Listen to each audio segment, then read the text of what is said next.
Best day ever because it's Thursday, which means it's ladies' night, it's party night, with the two coolest dudes in Warhammer 40,000, in my opinion. Not even close. And also, there was a public people's vote about it, and they've also said that's true too. So, hello, welcome to Nick and Tom. Hello. Oh, nice. I got like a double there, which was great. Just make sure everything's ready. You always get the double babes. Yeah, Chapter 1 Varric, welcome to the show. All the way Phil, Dude Our Day. There we go. Hello everyone, welcome to my show host. Welcome to everyone in the Twitch chat. Thank you to everyone on Patreon and Twitch for helping us make the show as great as it is. You guys hopefully are enjoying better sound, better visuals, and a better experience right now. Hey, Old Boy Phil. So before I get on with anything, just how are you both? Also, we're now staring at each other. How's that? We are. It looks like we're looking right into the camera. Yeah, it's better. Yeah. I mean, we should put a clipboard up there for when we next do an event, so I can look into that. There you go. No, I just think it should be consistent, man. It's good. The setup's definitely better for me as the middleman because I can, I can talk to it's Tom. worse for me because I can't talk go to to the Bob. toilet anymore. Not like You can't escape now. I'm stuck. Yeah, you're So, trapped in. We're just gonna have a leak on the floor. we'll get a urine bottle for you next week. Okay, good. Good. All right. So yeah, I don't really know what to say about that. Good. Well, I'm glad you're all here. Thanks for joining us, and I hope you're well. But today, obviously, it's ladies' night. It's Thursday night, so we're going to be talking about 40k. But 40K. you're both good. Yeah. This week I have painted a Loyal 32, not once but twice. Twice. Because the first time I painted it, I got towards the end and I was like, "Fucking hate this. It looks awful." So I resprayed it and started again. Oh really? Yeah, it's because they're for my Imperium / Chaos Force. So I sprayed them brown. I needed to tie it into the colour scheme, so I gave them bronze helmets, and like some red bits and some grey bits on there as well. And I got towards the end, I was just like, these just look disgusting. Like the helmets look like Fireman Sam helmets, and then it was just because my basing's brown as well, so it was like brown coats on brown. It was just too much brown. So That's a good tagline for this weekend. Hashtag too much brown. Too much brown. Too much brown. So I just resprayed them grey. I didn't strip them down first, so the paint's gone on a bit thick, but I don't care. Oh okay. It's just The guardsmen get them done. Yeah. It's like, yeah. Oh okay. Like I'm not planning to expand my guard collection any further than what it is. It's just 32 dudes. There can also be Chaos Cultists if I want, and then just like, yeah, get them done. And I'm dipping them as well, so I've just painted the base colours. Well, The coolest thing I've done on them is because they're Krieg models, so they've got like the gas mask. So I've painted the gas mask black, and then I just did an overbrush of white on the face, so it leaves the eyes black, and then it gives them like almost like a skull looking, so like a cool. skull face kind of thing on the gas mask. Oh nice. That's quite cool. I'm sure that's like from a film. Is it? There's a German film where they're all doing experimentations on some guy. Like it's a horror movie. Oh, That sounds more like Japan's Unit 731 or whatever it is. There was Yeah, one. I can't remember what it was called. Yeah, I saw the trailer. Yeah. I think I saw the film, but I mean that makes it worse, right?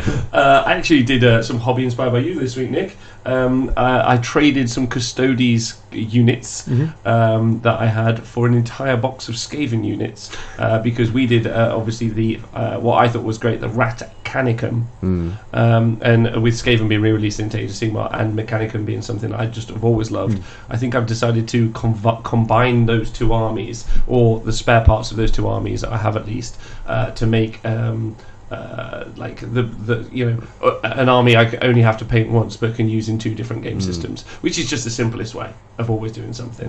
So I'm going to make some more Rat Canicum infantry, which I think will be fun.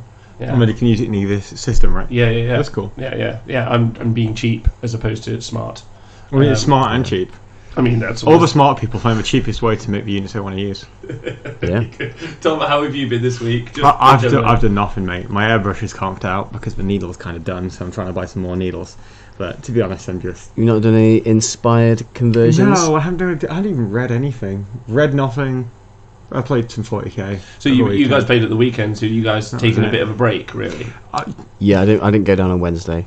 I took a bit of a break this week, just Okay. because I need a bit of a refresh, because it's been quite intense the last couple of months, obviously going up to Scotland and playing in this and doing one day and getting all those orcs painted. I just need a little bit of a A little bit of a breather, and then get back into it. Yeah, it takes a while. Yeah, it does. It does. Sometimes you can be like, especially Games Workshop's release schedule, which might be something we can talk about. It can be frenetic. Like I feel, is that a word? No, frenetic is a word. You're good. Okay, good. Used it properly too. Good one. I also like even doing the show. Like it's impossible, and I'm sure there are some content creators out there who are excited by every moment of every release. But I very much act with my feelings, and sometimes, like, I'm excited about. I read some of the. I was really excited about the Solar Wars release that they're doing they're doing the Horus Heresy book series for the Siege of Terror, and I was reading about that today, and kind of the authors doing it, and I was like, that's got me excited, but it's really not something we overcover on the show. Didn't they do some kind of weird IRL anime kind of lineup with all the authors? They did a very like, it looked like My Chemical Romance Reformation picture 20 years later. Yeah, like, did you see the trailer for or the announcement of Bill and Ted 3? Yeah, I didn't see the trailer, but I saw the announcement. Yeah, and I was like, God, they look old. That's what that's what the Horus Heresy image picture looks like, which I think is fun. Yeah, and also Chris Wright's pose is what dreams are made of. Yeah, there's a it's a great pose. All right, good. Well, I'm glad you're well. Hello to everyone in the chat. Brad Glover, you gorgeous man. He was there this weekend, wasn't he? Yeah, he was. Yeah. Ghost Valley, the wonderful Mr. John Scrivens in the chat. Thank you very much for the overlay. You can see now we all look a little bit fancy, which is nice. We've made it so we look at each other. It does feel better. Yeah. No, I'm not shouting across the room, so I can keep my tone lower, so we don't have. Let's find out if that volumes. Will be true. I mean, it's quite difficult to listen to in a car because you have me screaming, so you need to turn it down, and then you've got like Nikos, who's a bit more considered and mellow. Well, so you have to turn it back up again. I now, Tom, if I want to, you're the purple mic. I can just mute you. Yes. I'm not going to, but I like how you trust me enough to give me my own mic, assuming I won't hit it. 10,000 bits, and I will mute Tom. Or 20,000 bits, I'll mute myself. Well, I feel like there might be a couple of people who will come into the chat today and just drop 10,000 bits so I don't drop all of the spice. Okay, good. All right, well, let's talk about what we're going to cover. I just want to say thank you to Paul Krog, who subscribed as well. I think I like Paul Krogan. I just want to appreciate that. Paul. Yeah, Alan Drell. Right, Crystal's banned from the ETC. Neil, I haven't even sent you the pictures yet in any official capacity. Get your terrain sorted first, and then we'll talk about it. Okay, good. My crystals look better than their terrain, apparently. Okay. Wow. Get on it, Neil. So the things we're going to be covering this weekend are the news from in 40k at the minute, and actually there's been a lot of news. I know you guys. There's been some leaks. I'm going to relate to you, and you guys can respond. And then obviously the main conversation today is going to be yours two's experiences at the GT finals, and then generally what we think of that as a game. Is that okay? Yes. Yeah. Okay. Right, but so on to the news, and obviously we'll be taking questions from on Twitch. So if you'd like to ask us any questions, feel free, please do. Then let's go on with it. So the first bit of news is obviously there's AdeptiCon next week. Yes. And then because of that, Games Workshop have announced that there won't be a 40k FAQ until after AdeptiCon, so that they can analyse what things happened there. Which means that Hellstorm Wargaming won't be using it at their event. Probably. What do you guys think about that? And Twitch chat, what do you guys think about that as an announcement? I do have a follow-up piece of news that we'll do. I think we kind of expected that. Let's be honest. I don't think anyone really thought they'd drop the FAQ on the eve of Adepticon, especially as they're covering the event. I think that would have been a bit weird. But yeah, it's just formalised. That's all it is. It's like last year.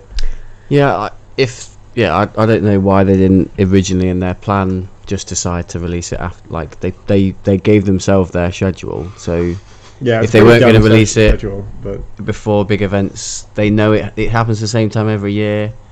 Yeah, it does. Trelly, thanks maybe for subscribing. They could have thought about that before. Yeah, it does happen the same time every year, so it's quite funny that they should just change their last year schedule. They didn't even announce it, but they just did it.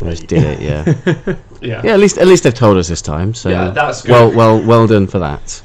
Yeah. No, I think that's good. And MMX Exchange says as tradition, FAQ will drop 2 days before my GT, like the last two. So as is tradition. This is why you take Space Marines, because they can never nerf them. Only make the better. Primaris Marines. Only try harder to make them better. Only going to get better. And then okay, cool. So I'll check later, Neil. So what do I think about that? That's a great question. Google doesn't want to answer that question. Yeah, cool. Like, good. Like Ghost Valley's just said in the chat, I think I'd prefer that they thought more than less. I think that's good. I would say that I think one of the odd things is 40k. So the thing about Adepticon 40k especially is while there are singles events, the most important part to note is that the largest ticket that they do is a 40k team event, like teams of 4, and it's heavily like. It's got an interesting. It's quite heavily comped, isn't it? They've got a really quite interesting format. Yeah. And they do amend it every year, and I've had dinner with the guys who do the comp system for it, and their drive always, or their overriding motivators constantly are they want people to play fun in interesting games, and they also want people to take a variety of armies and lists, and they actually comp the year I was there, they actually comped based on how like powerful your army were. Like, if you like if you just had Eldar spam at that point, and who knew 2 years later the same would be true, that they would just mark you down. How really? Is that just subjective though? They're just subjective so by a group of judges. Striking Scorpions and everyone's like, that's a shit Eldar list. Yeah, that would pass. Turns out to be broken. That would pass. That point. So which you was want 2 to years ago, create a new list, effectively, or they were just like, this is a bit OTT. That was their system anyway. Okay, good. So I find that quite interesting, but because it's a team tournament, my point is what things are going to come up. So you guys both have competed in team tournaments, and also you write in lists we're competing against each other at the end, and you write in lists for team tournaments, head to head. Your lists, I don't know if this is true, or this is my personal opinion, and I don't know if you guys agree, but you write lists for team tournaments that are wildly different to lists you would take to a singles event. Slightly different, yeah. It depends on what you're necessarily doing. Because if you've got like something that's pretty good against a lot of different builds, you can just plug it into a team event. Maybe you change it a little bit for a mission pack, but so you polarize them a tad. Yeah. So what I mean is the information that could be gleaned. Oh yeah, but it's not drastically different. There are a few important changes, but it's not like completely unrecognisable. Is my point. Okay, fair point, Nick. Well, Tom's more experienced in team events than me. Like I've been to one, and that was just an AOS one. So, but I took a horde list, which was kind of a bit of an odd list. Was it an odd list, Nikos? You never. Yeah. And like I was originally planning, because of the GW team event, I was originally planning to take an Orc horde, but after my experiences this weekend, I'm probably not planning to do that anymore. Really? Yeah. Why? Mainly terrain and where the game is at currently with live flyers and all that kind of shit. Alright, fair enough. Okay, yeah, so I would say that the information that they could derive from the team environment may be different to how singles events would work. But maybe they're waiting. Maybe they've already know what they feel about singles events army list writing, and so now they just want to make sure there's nothing that impacts team tournament. Particularly in that specific once a year heavily comped tournament. Heavily comped, never to be repeated for an entire year. Smart. The follow-up is that they did actually say inside their announcement that there won't be an FAQ until after Adepticon, is that the good news is that Warhammer 40,000 is in a pretty good place at the moment, so there won't be any seismic changes, just a handful of balancing tweaks. Some tweaks. How do you two feel about that statement? As long as there's a lot of tweaks to Eldar in general, I'm fine with that. I don't necessarily disagree. Well, you don't agree that the game is... I don't disagree. I don't agree that the game is in a horrendous state. Okay, good. So you think it's in a pretty good state? I think it's okay.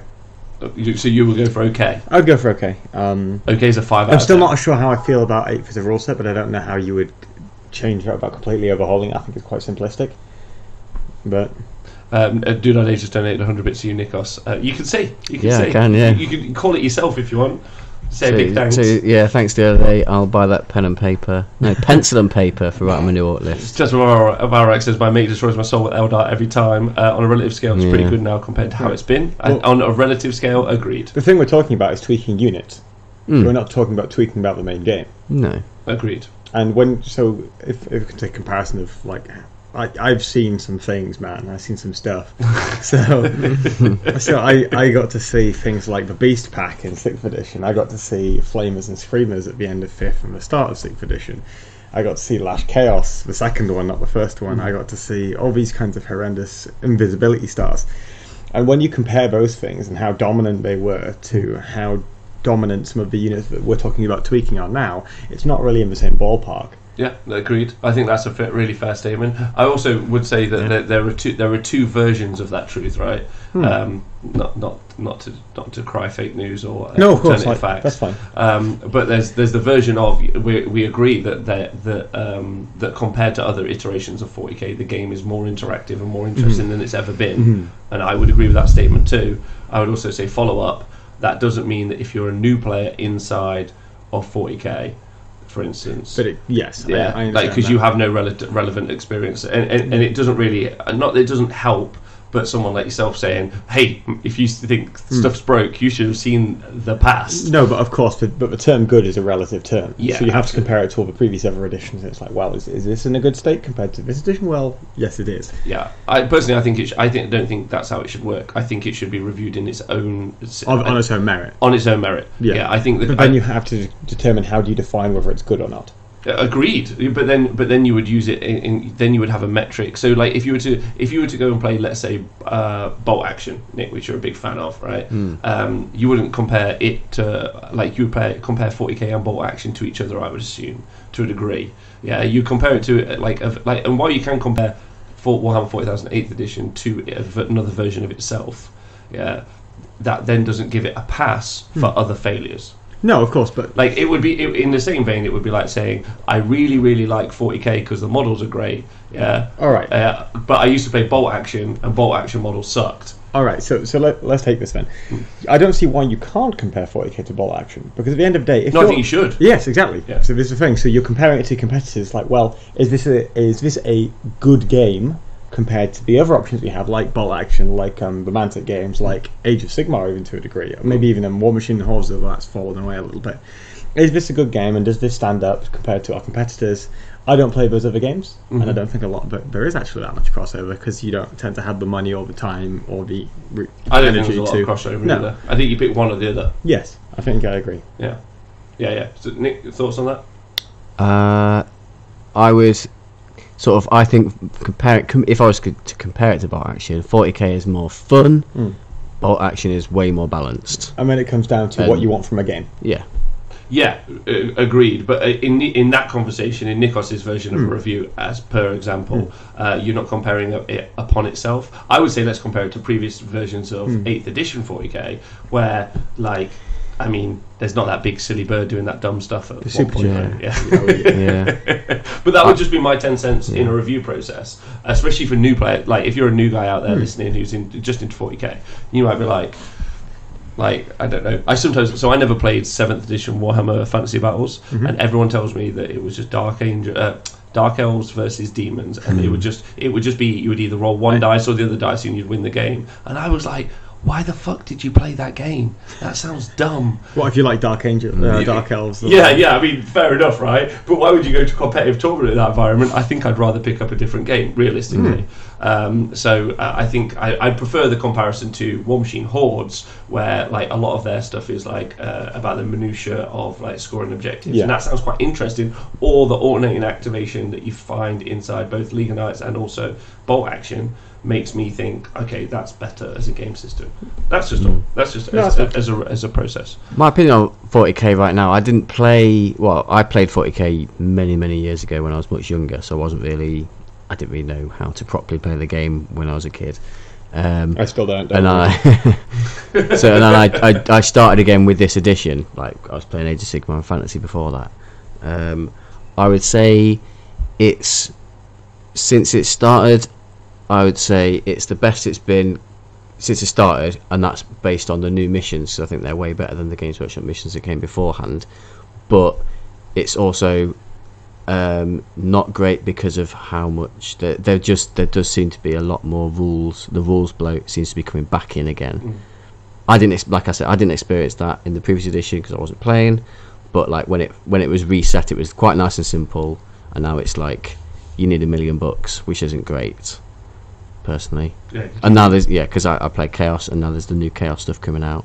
Well, they have tied it all up into one single codex for you. Yeah, that's good. I like that. That is good. I mean, they're going to charge me for it. Well, they actually also did a really nice little image on the community page where they were like, if you already own Chaos, you could just add the Vigilist to it, and then you're good. Yeah. And then they were like, if you don't own Chaos, then just buy the new Chaos book, which is good. So it was like, you know, that was... You don't have to, if you're a new player getting in, you don't need to find like 7 different locations for all your rules. No. It's all there in one place. Well, I mean, for Apart Chaos from Space Marines specifically, No, you're of good. course, yes. Yeah, like I think if you're a Demons player, there's now some corn stuff inside that Chaos Marine book, so you need stuff. Oh, is there? Yeah. We'll get to that. All right, cool. I think that's a fair chat about the FAQ. Good job. I didn't know that was come up, but that's, thanks for that. So Chaos Space Marine Codex is on pre-order. Chucklebutty. Hey, Chucklebutty in the chat. Thanks for subscribing. Woohoo! Who is going to be playing Chaos Space Marine? So he's very excited about that. They actually look pretty good. Chaos Space Marines, yeah, they look really interesting. I've only seen actually. snippets, but I'm impressed. Well, the first thing to talk about. So Chaos Space Marine Codex is on pre-order. You guys, so that's the first book actually to be redone. I still haven't got Inari. And I hope you never get it. Good, so do I. Because I'll never fit into the ground with a new book. Just leave it where it is, thank you. Nick is the Chaos Space Marine player. How do you feel about getting a new book within 2 years? I don't mind as long as it's better, and it's not, and it's not like massively. As long as it's not like, if it's like a standard Codex cost, then that's fine. Yeah, I don't mind. But Yeah. you're generally just excited for new units, new strategies. There's a lot of new stratagems from everything I've seen. Yeah, like new stratagems and like new units, new stratagems, maybe a new item. But I hope it'd be nice if, because basically like codexes often come out and there's a very obvious combo and things that you do. Yes. I know it's be hard to write it in such a way that there's lots of different things that are all roughly balanced. It'd be nice if that's the case, that it's not just you shoehorned into one thing. I also didn't realise we were a Stargate podcast. Oh well, yeah. Yeah. So this is I'm so excited to talk to you about this, guys. So one of the things that they've showcased, as you guys can see it on the screen, is, let me make sure I get the note correctly. Is there's a fortification. So maybe Tom, you've been It's on the got big feet. Maybe as a 40k player, you're on the periphery of this, but in Age of Sigmar now, it is cast iron. If there's a new battle tome, we're getting a new piece of scenery with it, and they have been doing that with 40k, but very quietly. Hey, there's a mech workshop. Oh, hey, there's a drill for Gene Stealer Cults. Mate, if only they'd took that rule at Warhammer World. Every time they release a codex, they can really take one new bit of scenery and put it on the tables. It might be a little bit more interesting than the tables. We'll get to. Don't worry, guys. You guys are going to get an opportunity to talk about. We're going to get an absolute events. massive round coming through. But while we get to talk about the things that are exciting, what do you guys think of the Noctilith Crown? That's what it's called. Whatever this is on the That's what that thing is on the screen. It's the Stargate, as we're all calling it. Number one, Well, how do you feel about the fact it looks exactly like a fucking Stargate? I mean, it also looks like, according to Matt Pashby, a giant butthole. Matt Pashby's wife is actually What really the pretty, fuck so does your I don't really butthole know look what like? to talk to. what have you been putting up there? Yeah, it is a Stargate, isn't it? Yeah. It's even got what they're called, the chevrons. It's got the chevrons that you need to lock in. Yeah. It is. If I was involved in Stargate, I would be like, Sue. I would Sue, they're stealing our IP. That It's about time Games Workshop got sued for stealing IP, because they went on a binge of suing everyone else, didn't they? They love a good sue. Apart from Blizzard. Apart from Blizzard, why? What happened with Blizzard? StarCraft.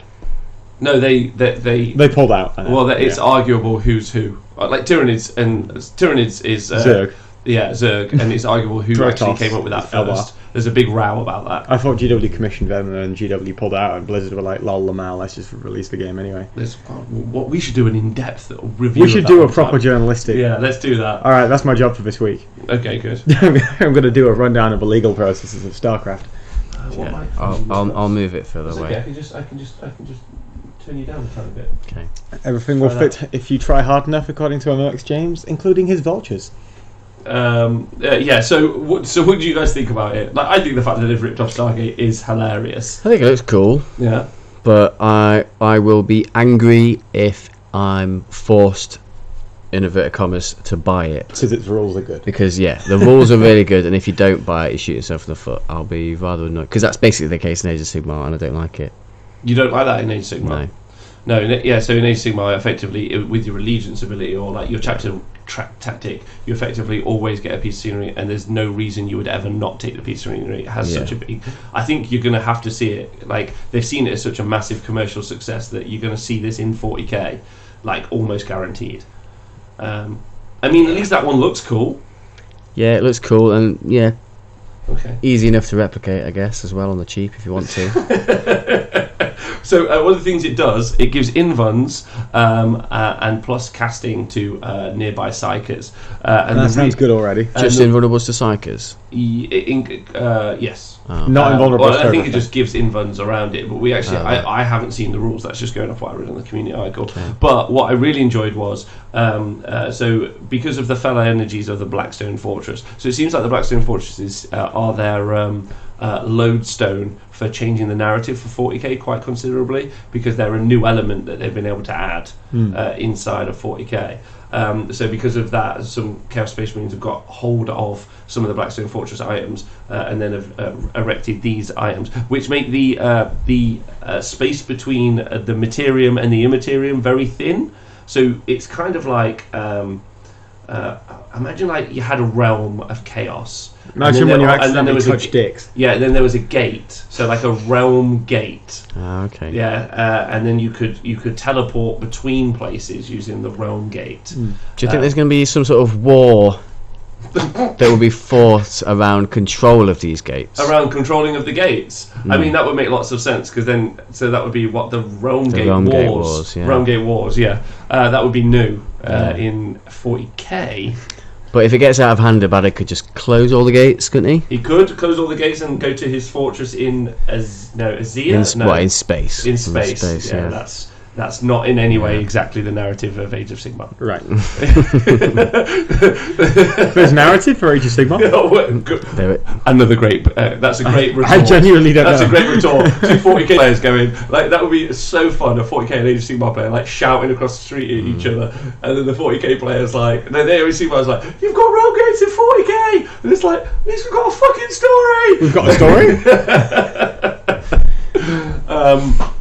A bit like the Warlords of Draenor WoW game, says Big Goldfish. Very could be. Yeah, that's fun. Yeah. Okay. So that's all we've got to say about that, if you guys are interested. So Get it off the screen! Get it off the screen, you don't like it. There we go. So yeah, there's the gate. They've released also the Corn Skull altar that they released for Age of Sigmar, which you can see is now usable also in Chaos Marine Chaos Codex. Oh fuck. That the dribbly skull thing? No, not the spells, but the fortification that they have. Right. So there are 2 fortifications in this particular book. See. Yeah, which Khorne demons can 2 use. 2 pieces of terrain you're going to have to buy. Yeah, 2 pieces. Only if they're good. Or make. Oh. Out of crystals. That's very Not again, Tom. You're banned from crystals. Yeah. And some other interesting news about the Chaos Marine Codex before we move on. The Fallen have some new rules and way to play. Oh yeah, that looked cool. The Fallen had rules. Well, they now they had a data slate. Yes, they had data slate, but now previously. You can have things like you can have rhinos you can give them keyword Fallen, and Cypher has the ability to. Cypher has an ability that if it's maxed out to its full potential, units within 24 inches, characters or units that within 24 inches that have a way to regenerate command points can't do it. Quick question. Cypher has the Imperial keyword, doesn't it? Imperium, yeah. So you can take assassins You can. with your chaos. Yes. Funny. So that's fun. One of the other things that came up, I don't know if you're interested in Chaos players, particularly in any way, or in the Fallen. You interested in Cypher and the Fallen? Are you bothered? I've still got the old models with the double pistol. That's pretty cool. And I've got the new one in a box I haven't even cut off his sprue yet. Oh, okay. The new one's cool. The new model. Yeah, but he has Gulliman in the box, so I bought the box just for Gulliman. Oh wow, you should play Cypher. He's fun. But what do you think about maybe taking the Fallen bit of Dark Angel goodness? I need to have a proper look. If they get cool plasma gun rules, that'd be perfect with your army. Yeah. Imagine Chaos Plasma Dark Angels. I mean, it's arguable they are. If they get the what's that stratagem? Weapons of the Dark Age. Oh yeah. +1 damage. That'd be sweet.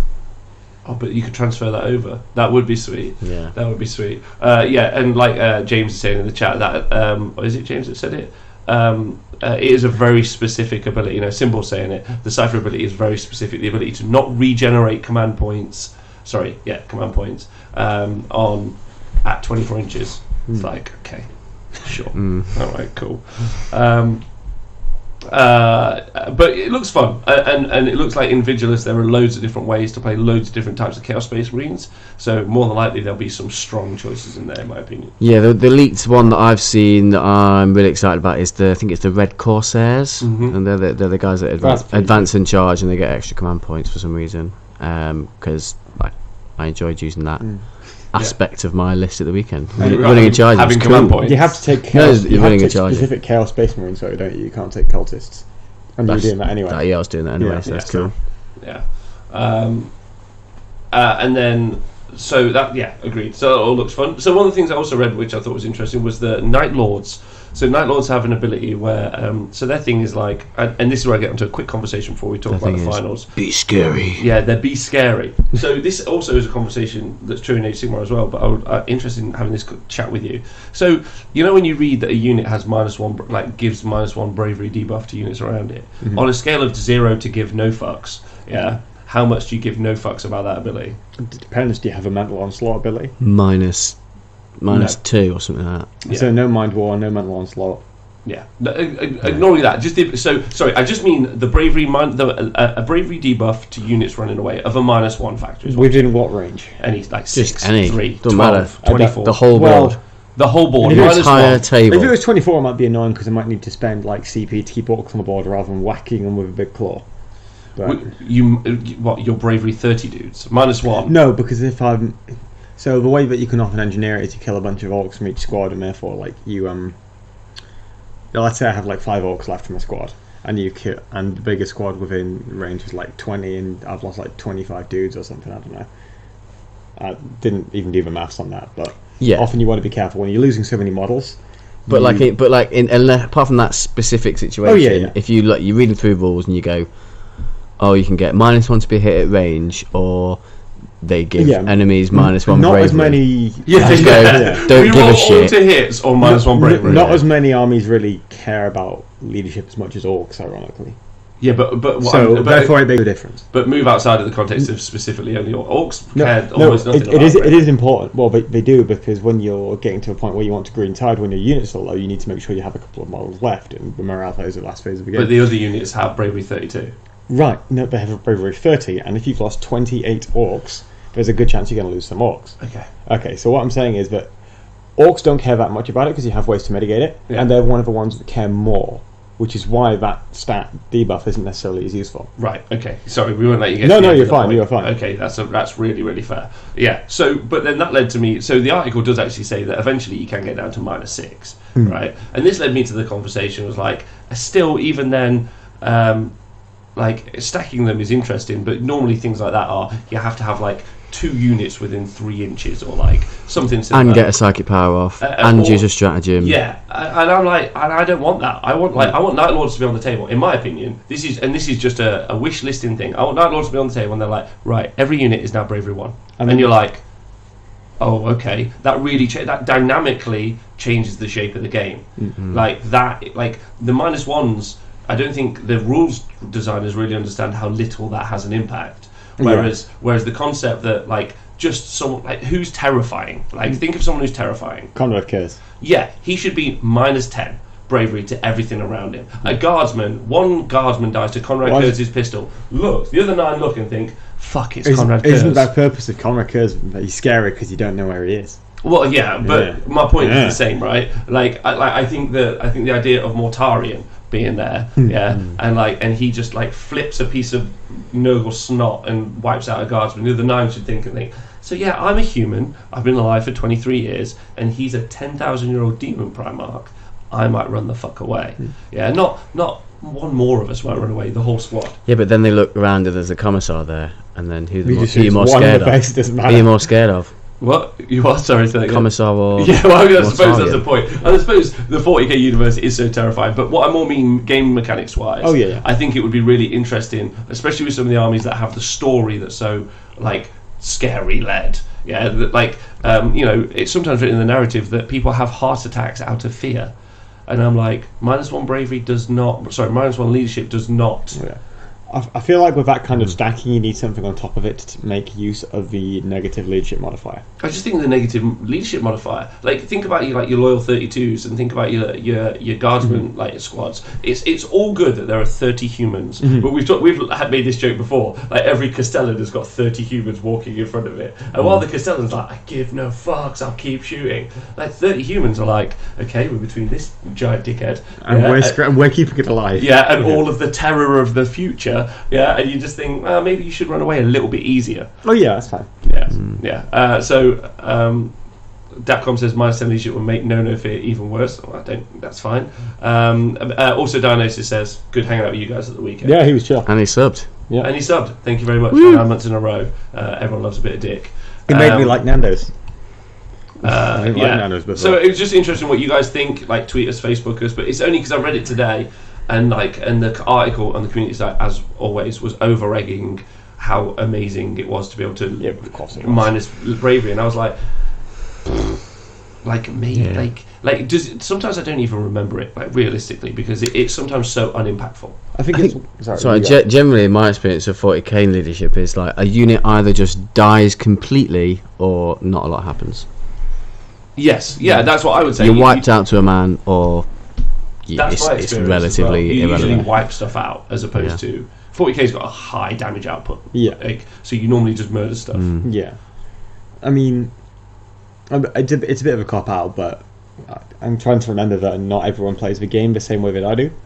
And so if someone's playing a narrative game and they're playing as Night Lords, and an extra model runs away, like, fucking hell, they're so scary, they made that guy run away, that's amazing. Well, yeah, I suppose when if you're playing with like 8 models or something, like, it's impactful. But I think if you're playing with it's not about it being impactful, it's about people liking that interaction. Yeah, no, I agree. I just think you could have a better. I read it and I went, as a gamer, I was like, that has very little impact realistically in the game. From our perspective, I agree. Yeah, from our perspective. So I was like, but I want something like that. I want something to also think about the not meta shift, but just the kind of concept that you could do. You have like, this army makes everyone like half their leadership, or not even that, like, because the minuses are quite big. That's just what came up, and I thought that's cool. Yeah, or not cool specifically. Ignoring the article, it's still true, right? Like, you read the rules writers and they're like, there's always that little bit of narrative before the rule, and it's like, because of the dark denizens, they've tortured thousands of souls and ripped the hearts out of millions of men. They have scary wings on their helmets. Yeah, -1 bravery. You're like, okay, sure.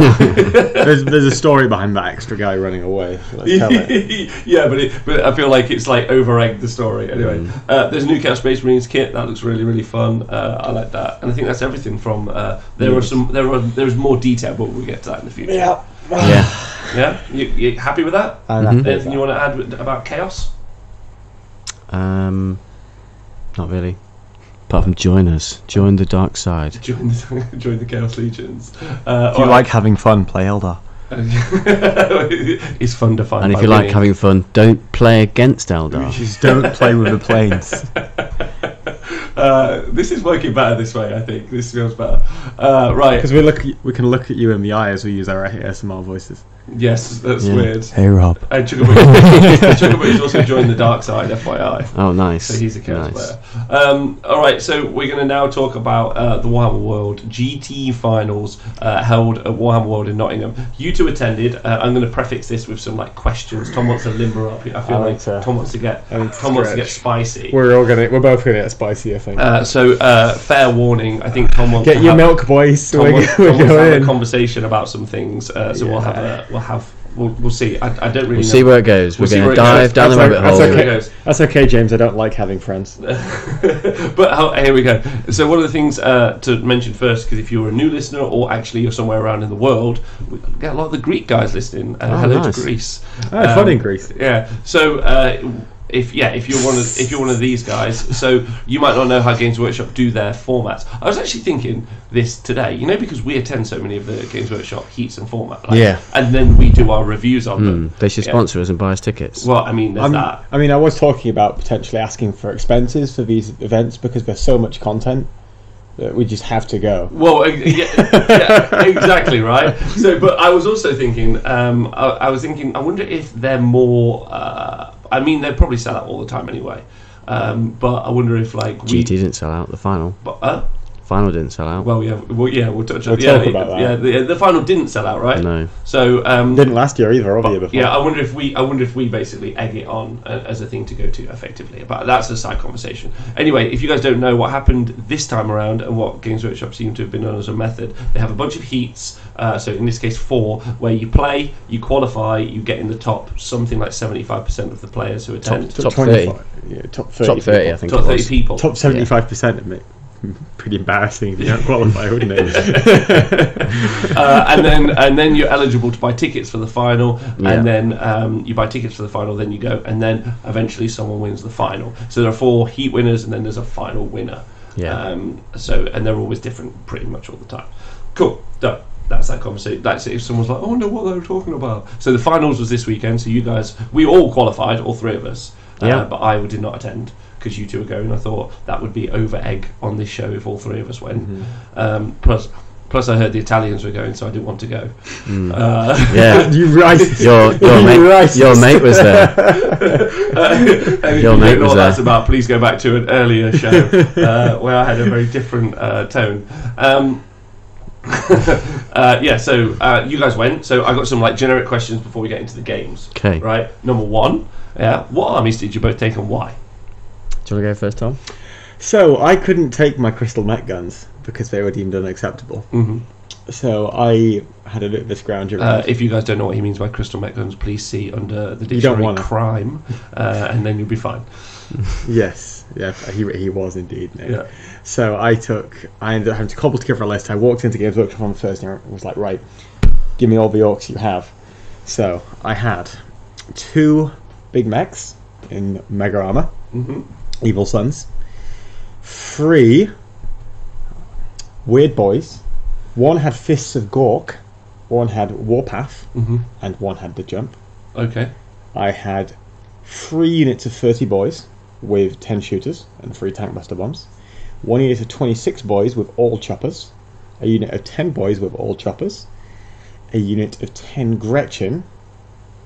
I think I'm missing something, I can't remember what. Oh, and then the Death Killer Wartrike. Solid. Cute. Solid. Yeah, good. Garbage. All right. Also, that's the thing that they released inside of. It's the naked orc on the thing. Yeah. So it's worse when people misread its rules. So I think that was my entire army. Okay, good. Gasgol. And then, Oh, of course, I had Big Gasgol. Yeah, you had Big Gasgol. So specifically, why did you take that army? Because it was what I had in my house. That seems fair. Yeah. I hope that gives you an indication of how much Tom gives a fuck about winning that event. Nick, your This is thoughts? true. So for the last month, last couple of months, I've been painting my orcs, and I've been planning to. James knows my list better than the War Banner. Oh, War Banner as well. Yes. Yeah. Oh, nice. Yeah. So I've been planning to take my orcs to this for a good couple of months. We've been following along, right? Yeah, been playing practice games, and I was planning to take them because I was going to take them to the team event that I'm going to with James Workshop. I like all of this past tense talk, by the way. I was going to. Yeah. But then on the Friday night, I got absolutely battered by Dick twice. Really? Twice. Received a good Roger in. Wow, from Dick twice. Oh wow. Okay. Both of the games were over in 2 turns. Yeah. It was maybe a bit unfair because his army was Necrons, which are overpowered. All the Well, it was a very hard counter to my list. To be fair, Dick has been working really hard on his Necrons. He has for more than a year. Yeah. He's been plugging away with them. Yeah. And spoilers, he's the best Necron player there. So okay, there you go. So his army is 4 units of 10 Immortals with Tesla, heroes to back it up, and then 3 Doom Scythes. Yeah. So my Horde Orc army was lots of infantry, which Tesla is very good against, particularly when you can stack bonuses to +1s to make it explode more. And then my heroes work by clumping together and giving buffs out. So he's got the Death Ray stratagem, which picks a 6-inch bubble and does 3d3 mortal wounds around it. So it was a very good counter to my particular list. Are you saying Doom sides are quite good? Doom sides are pretty good. Yeah. Oh my god. Yeah. Chris Rosser in the chat's going to be so excited if that's true. The second best Necron player there. Oh well, there you go. Of 2.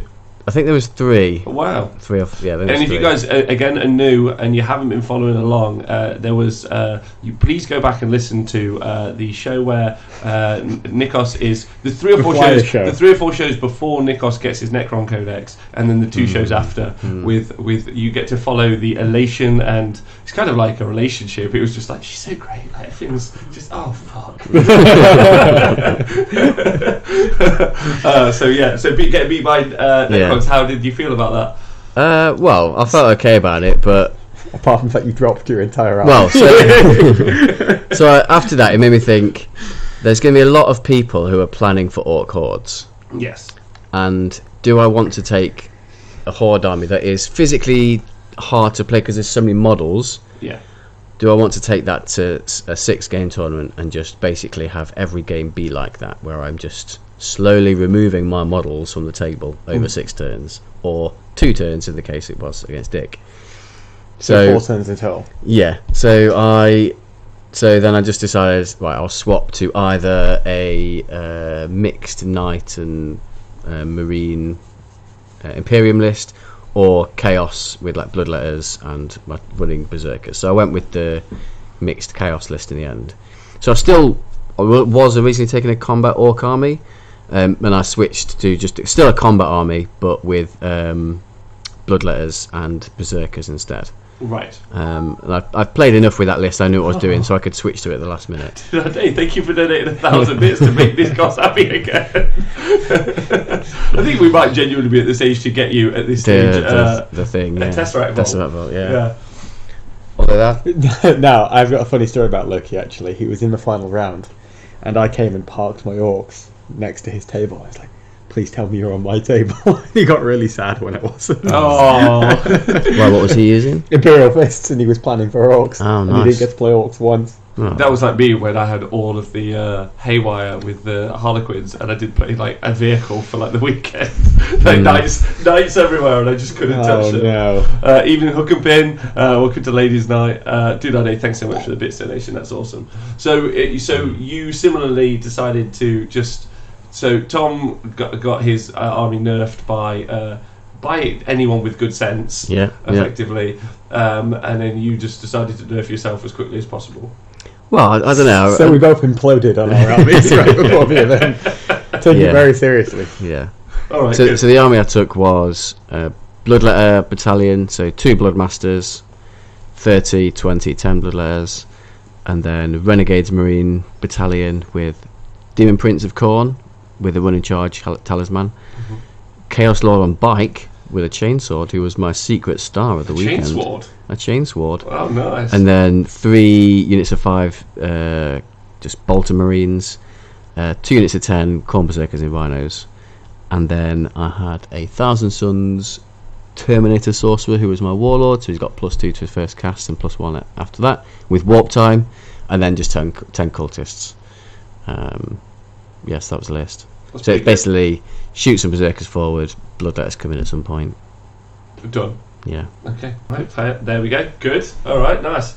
Okay. So then obviously you went to the heats. So then we'll do the quick general review as well. Yeah. So we're going to go through the games game by game and then have a big conversation about the gaming generally. So these are the same sorts of things that we review at A Sigmar tournaments, 40k tournaments all the time. First off, how are the amenities? Like, first off, there's a bar next door. That's useful, right? Yeah, it was really good. Yeah. If you haven't played Warhammer World, there's a bar. That's good. There's shops so you can buy things. So I think when I was at the bar once, when I was in Game 3, I bumped into a guy who listened to, I think his name was Daniel, but I might be wrong about that. I'm so sorry. And he was very, very kind enough to buy me a drink from the show, and my opponent as well. Oh, lovely. So yeah, that's nice. Shout out to him. That was very kind of him. Shout out to him. That's great. Nice. There's a bar. A shout out to JJ as well. JJ number 10. He's a one of the bar staff. Yeah, so he's one of the new bar staff, but also a fan of the show. Yeah. And they did a new thing where they send them round the hall to do drinks for you as well. Yes. But you can't pay by card. I did promise to go and see Daniel and how his game was going, but I was playing quite an intense game. Oh, okay. I did finish quite late, so Right. I'm sorry I didn't get to do that. But Interesting side note about you can only play on card. I was in London this weekend, and I tried to get a bus with coins. Really? And You couldn't pay by coins? can't pay by Wow. coins. And honestly, the bus driver looked like... Well, the person I was with, I actually got the coins out of my pocket, and the person went, "What the fuck are those?" And I was like, "These are coins. These are money usable in other places." But that's fine. Also, Not 150 credits. bits from Dude Thank you so much to build Tom a crystal army. An army made of the Kingdom of the crystals. Crystal Army. So they have people going around, table service, that's fun. So what was Yep. the space between the tables like? Could have been better because they had the hall ready for 120. Well, the capacity was for 120, and they only had about 84. So I feel they could have maybe made it a bit more comfortable, but it was okay. Moving a lot of It was tables, okay. though, isn't it? Yeah, it was comfortable. It wasn't Sorry, is it round. working to make your customers feel better? Yeah, no, yeah. Is that what you mean? Yeah. Yeah. Okay, good. So not good space between the tables, or It was. It was fine. Yeah, it was just when you had some of the manageable. larger gentlemen, it was a bit of an issue. But okay, good. Follow up. also when people were pushing up and down with prams. Okay. Yeah. How was the event organised? Good or bad? Or medium? Or How did you define organised? Pretty much the Great same as question. usual. We should probably really. ask these. Yeah, same as usual. But like, what's the best event organisation you've attended, and then the worst, and then how did it fit between those two? I really wanted to see the big screen down, rather than the TVs. Yes. But, Yeah, at one point, because they display the round. on a small tally. Well, like they don't. Other tournaments don't do this. So a lot of other tournaments, you register and the draw has your name, but they only do a number, which I think is It would be nice if you just had your name up there rather than just your number. Yeah. But I had a funny situation. I can't remember what game it was, but basically I went to one of the screens. They had like screens around the hall, big 32-inch screens displaying the round, like a little PowerPoint presentation ticking round. And I was stood at this one screen for ages. I can't remember how. It felt like an eternity, but basically I was there for ages, and it was just stuck on one screen. So it wasn't cycling through. I was like sat there waiting for my number to come up. My thing was more there was a bunch of kids stood literally right in the front way, of the yeah. flaming screen. So even though I'm 6'4", I couldn't actually see because I was 55, so I was towards the bottom side. I just couldn't see it. I was just like, piss off, children. Aw. Okay, good. Fair. Okay, so what about the boards and scenery? That's next up. Can I talk about that later? Well, We have some You want pictures. to comment on it now? yeah. Like, well, Briefly. so what is it you want to say about it later that we can't say now? It's more of a picture demonstration of the loss block where it left something to be desired. Oh no, just There were a few boards that was on, and it had two pieces of line of sight blocking, big ruiny things in the centre, and that was great. But some of the boards had absolutely nothing. yeah, Like I'm talking like two bastions in each corner, which you can see easily round. yeah. Like most units are larger than a bastion. So one of the things that is absolutely true, and every single Warhammer event, Warhammer World event I've been to, the scenery, the painting of the scenery has been excellent. Yes. But its functionality inside of a game I would rather go to a London GT terrain event with just foam. with just foam than the Warhammer one, and that's maybe a personal preference. But I'm here to play games. Yes. I'm not playing a game on that board. It's like a desert. No, I agree. But what's interesting for all of it, and Nick, your experience is the same? Yeah, like obviously the Roma battle boards. We talked about that a week or two ago. How terrible they are. I in my gaming dice box have a big blob of blue tack because I play down there quite a lot, and oftentimes never mind. objectives or models you can't position it on the side of a hill because they just slip Roma down. battle sucks. So I had to divvy out quite a lot of blue tack to people to help us play the game. Like an experienced person. Yeah, I was there dishing out tack. Wow. Okay. And then similar experience to Tom. Like the games that I had, there was some line of sight blocking terrain, but not enough for it to have a huge impact on the game. Like my experience at Twisted Fate, one of Ace's events, where they had an entire board which had like 12 massive line of sight blocking rocks on. Like that has a massive impact on the game, but it's comparatively hugely different, yeah, right? Like, and it looked great as well. Whereas Games Workshop's terrain looks good, but isn't, like Tom said, isn't very functional for the game. Like in my last game, I had an objective behind one of the bastions, and I had a squad of 5 Marines there that were like hiding the best I could, but also because of how true line of sight works in 8th edition. Like, my opponent was able to draw line of sight from the very, very tip of his Eldar jetpike spear to the very tip of my bolter barrel and be like, yeah, the whole squad shoot it in. I'm just like, oh, fuck. No, it'd be from one that model. Well, yeah, but it was effectively because they were all lined up. So basically, each tip could see But they the could all- one they tip. could- yeah, they could all see that gun barrel. But it was Just so the tip. So it was I hit as best I could, but Yeah, one of the things that a quote that I've often heard, actually constantly, is that terrain is the third player in a game. Like, I don't know where I've stolen that from or I've heard that from, but it's when it came to those events, if it was football, that player would be stood in the corner picking his licking a nose. flag. just licking it. You know when you're playing on a school field and there's like that kid that doesn't really want to play and he's just bouncing a ball up against the wall, but he's stood on the football pitch being annoying. Yeah. That's for terrain. Yeah. He's the Games Workshop terrain is the Theresa May of terrain. Oh, all right, we're getting played. No, I mean, she's useless, right? I'm not going to disagree with you. Okay. So the chat is saying, Arkin saying Games Workshop is scenery so dated it's tiny, which is absolutely fair. In James's game against you, Tom, you both actually removed the terrain because it was achieving absolutely nothing but to annoy us and being in the way. Yes. Oh, in one of my games, me and my opponent both agreed to just remove the Sylvaneth Wildwoods from the table. Oh yeah, no. We just like Sylvaneth get rid of Wildwoods in a these. 40k game. Well, I mean, they're meant to be trees. Excuse They're me. trees. Just trees. The number, well, that's the point. I actually had a lot of trees, so in like 3 of my games I had to say, these are going here so they don't charge through the woods. And that was the most functionality the terrain had to make my charges longer. Yeah. Twisted Fate does have amazing terrain. And then Chapter Master Warwick says, after playing on mats, boards no longer matter to me, which I think he's saying he's bored of boards, which is fair. Ghost Valley says terrain changes the game more than drastically than any other factor. I couldn't agree with that more. To the point where the lack of terrain is part of planning for Warhammer World lists. I'm going to ask you that question in a sec. The terrain is more functional. The higher the table number I found, still not brilliant though. And then Jim 98 says the terrain on the live stream was bonkers. The table was only terrain. Yeah, it did look. If you guys only watched the live stream, that was an unfair representation. Yes, of the tournament. Yeah, which is actually The incredible. live stream looked good. Yeah, but that's really damaging. Well, right? I was really pleased with the improvement on the live stream actually, because beforehand they were using the kind of narrative Imperial Palace board with all the kind of custode kind of terrain and what have you. And I said I wouldn't play on stream because of it.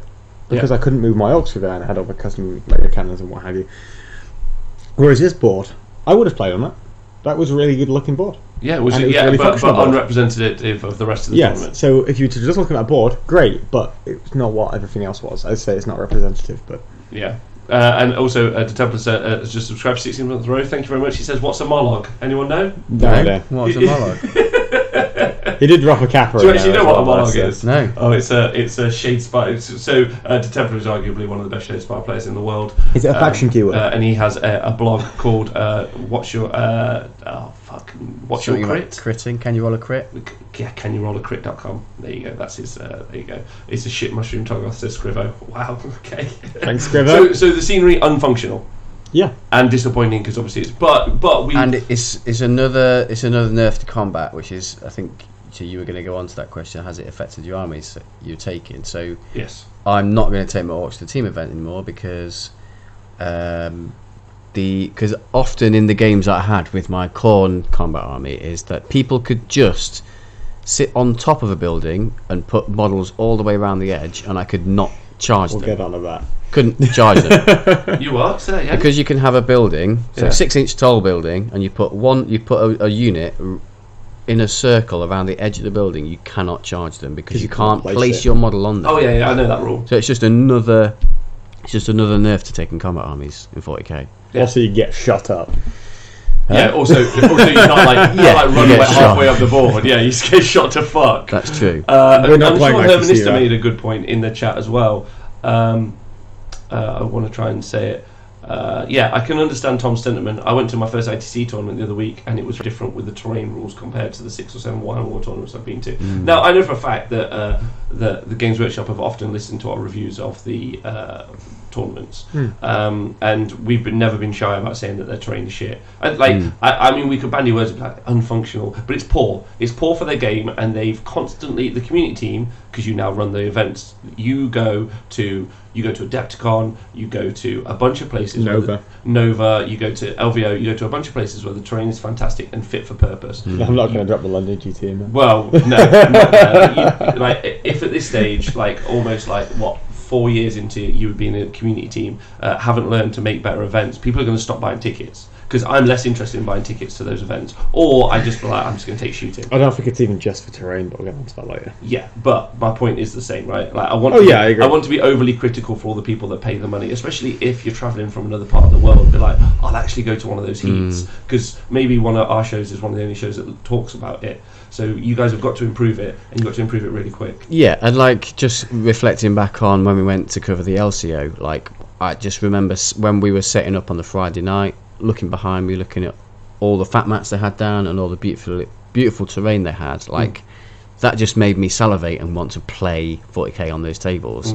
Whereas looking at a Games Workshop events, look at their Realm of Battle boards, hollow, plastic, and just like really terrible, like not terrible looking, but like yeah, they're just it's a different level at those kind of independent events, which I think is a real shame for Games Workshop. The Templar saying in the chat, I don't know why Warhammer Terrain dropped in quality so much. Used to be so good. I'd actually say that the independent tournament. Yeah, they just upped. I think they just upped their game. Yeah. I think battle mats have been that kind of like incredible, like not breakthrough, but like entry into being like, oh, we can. You know, you probably can get a battle mat and a bunch of terrain together for less than a couple of £100 and make something really, really amazing. That is a point. I believe there is a new events manager coming in.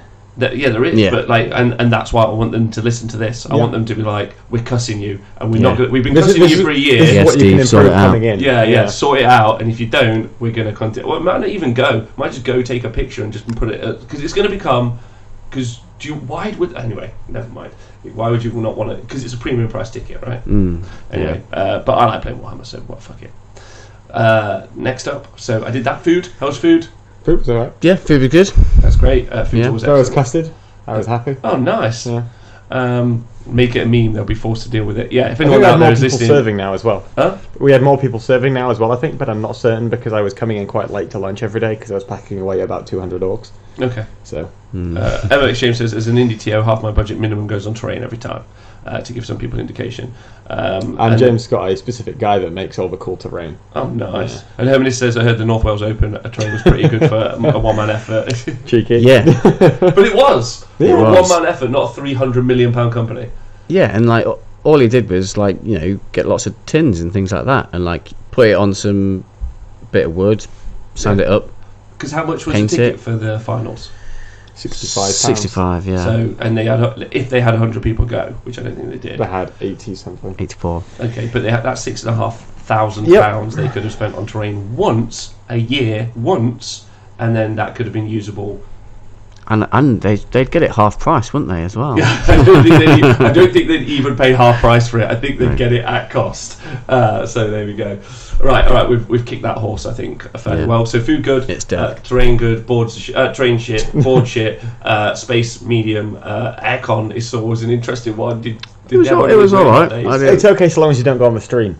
Because it flows into the hole, but it doesn't flow backwards onto the stream section. Oh God! Okay. It gets really sweaty back there. Oh, how are the hand dryers? How are the hand dryers? Strong hand dryers. Strong. Well done. Top marks for hand dryers. Parking? Bothered? Not bothered? Parking was good. It's fine. Good. Yeah. All right. Nice. Apart from I almost got fined £100. Oh, because you parked on the street somewhere. No, because I went to a pub afterwards to see an old uni mate, and I didn't realise you had to pay for parking, even though it was 9 PM on a Sunday. Right. So yeah, I had to get a bunch of email accounts to email, and I got the fine through. Oh. Got the fine through today, and it was for my brother.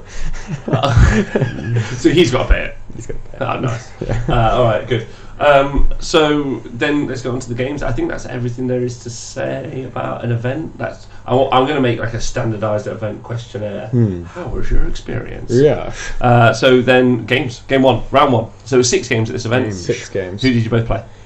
I played James from Essex. He came up with the Crimson Hunters group, and he was, I think, one of their top hopes coming in to the event to win it. He was a good player. He knew what he was doing. He was running Harlequins and Drakari, so he had the Cabal of a Blackheart detachment with the Archon, the Spearhead, and the 3 Ravagers with the Dizzy Cannon. Classic. Yeah, classic. I had some craft worlds in there as well, and then he had the Harlequins detachment, 14 bikes with the Haywires. 14 Haywire bikes. Yeah. But that was good against your yeah. orcs. Well, it wasn't alright actually when you had the Farseer with Doom. Oh yeah. There you go. Oh, I never see them on the tabletop. No, me neither. They're rare. They're rare. Yeah. So yeah, that. I mean, you had some Dire Avengers and some Rangers and a Warlock, so the battalion of that, and that was pretty much it, I think. But it was still quite a lot of shots. You still had to be quite wary of it. I can't remember what the mission was. It was supplies from above. Oh yeah, that was one of the objects were floating around, and we had a few of those AdMech pieces of terrain where you had them on the top, but it was too far for it to float down. And if you had fly, you again did like an objective secured kind of thing.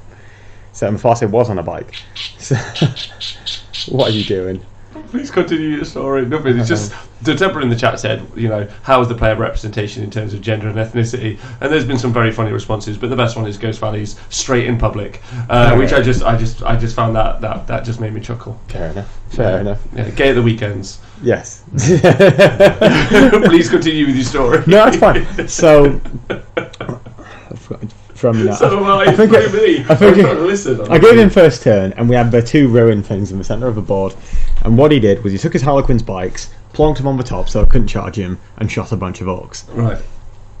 I then took on my orcs, lobbed them at him, charged some Dire Avengers, and lost like a squad of orcs or something, a full squad. But now he didn't really have anything to screen with, so I managed to green tide one unit, to jump another unit, get Gazzy straight down the centre of the board, run another unit in, take my Deathkiller Wartrike round the back, and charge all of his characters, because he'd used his characters to push up. Sorry, I'm so sorry, did you say Deathkiller Wartrike? I did Deathkiller Wartrike. Sure. I did. So he pushed up all of his psychics, trying to get the psychic powers off to kill the first unit of orcs. Yeah. So I just go, alright then, so I jump on my orcs forward, kill all of his characters, so now he can't do them. Even through the 3+ invulnerable save, I double fight and kill, I think, like 9 jet bikes or something. Nice. Nice. That was pretty good. No, that's a lie. He had 9 left, so I killed like a full squad of 5 on the side. I didn't actually get to the rest of them, so then he had one squad of 4, but he'd taken from the centre ruin, and he jumped back towards my deployment zone to sit on an objective on top of a thing I couldn't reach. And then another squad of 5 who was just kind of floating around. So the next turn I just charged the remaining squad of bikes. I drop, I had a unit of orcs and a teleporter as well, so I drop that down, and I'm just pinging pistols at the squad of 4 at the top, and smites. Oh, really? Yeah, so he's killing off a couple of my units, killing off some characters because he can speed around and get to me because I've committed all my orcs, so he has room to get behind my characters and shoot them. Or did the orcs commit themselves? Well, they got committed. So, the orcs go in, kill basically all of the bikers, apart from like a small squad that's just floating around and getting steadily chunked down by smites. And now the problem he has is that I've got full board control.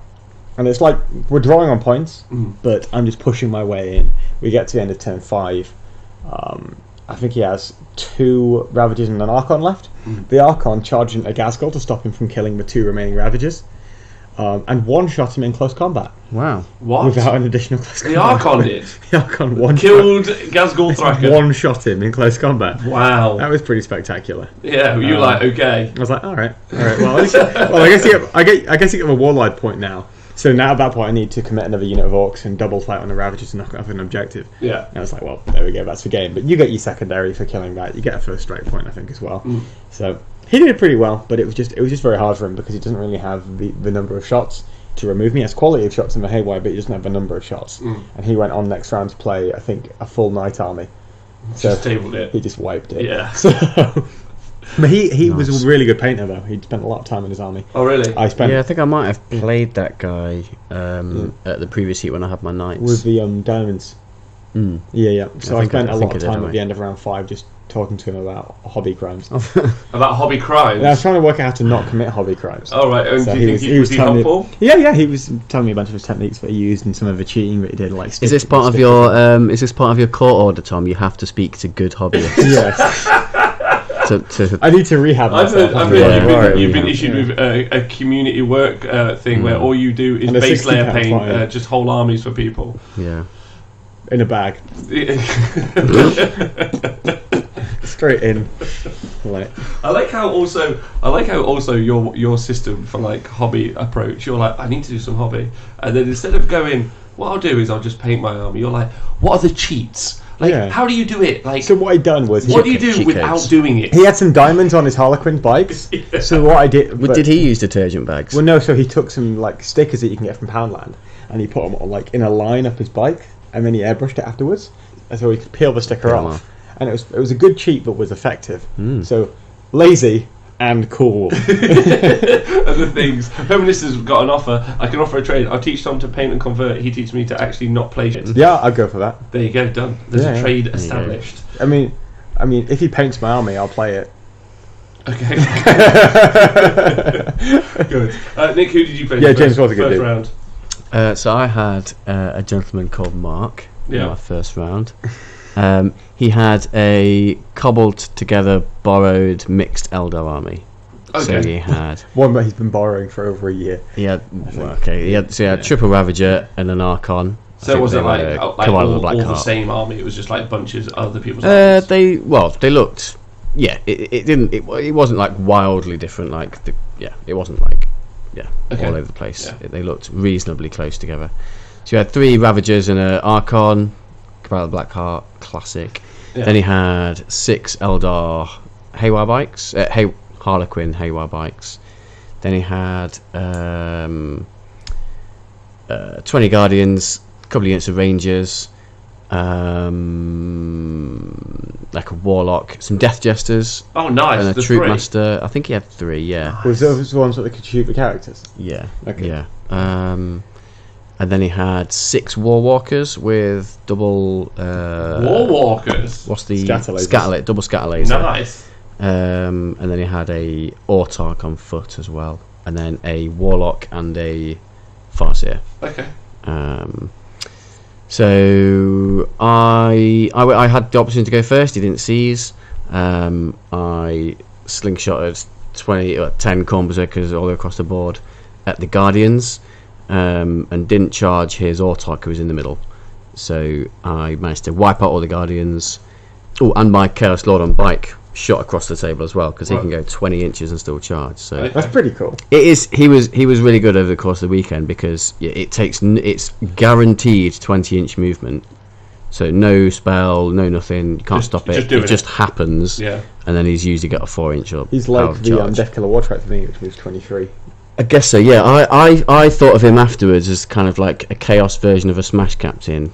He's probably not as powerful, but Because he's chaos. But he's cheaper. yeah, because it's cheaper.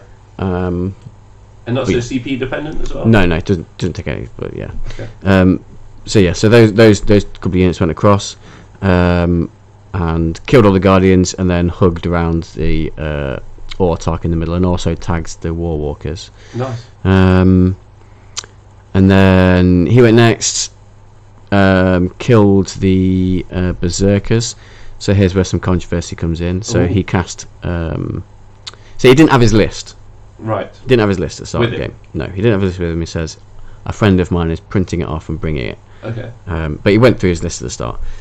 So then in his first psychic phase, he cast Executioner, Yeah. which I don't remember him saying he had Executioner when he went through his list at the start, and it felt a bit convenient that it was the perfect spell for that particular situation, because he couldn't shoot him off, and he managed to smite an Executioner a lot of the Berserkers away from his Autarch. Yeah.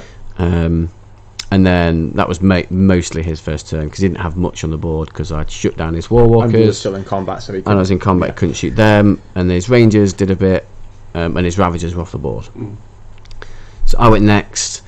I think I dropped my Bloodletters in that turn. I can't remember if I dropped both in or just I dropped my Bloodletters in that turn. So then my Bloodletters, the big 30, got forewarned by the Scatter Laser Warwalkers. Yeah. I lost a few, but it wasn't devastating. And then they charged in. They got both my Bloodletters units got 16-inch charges, which is pretty cool. So they went absolutely miles. That is the worst. No. I think super I've one quick. time seen you actually fail the charge. Yeah, I've heard it once. Yeah, ever. and I loved it. But then the rest of the time you're like, oh my god, it's like so far. Yeah, Yeah. so quick. And then the second unit of Berserkers went in. I managed to kill the. So I killed 5 out of the Harlequin jet bikes that went in to help finish off the Berserkers.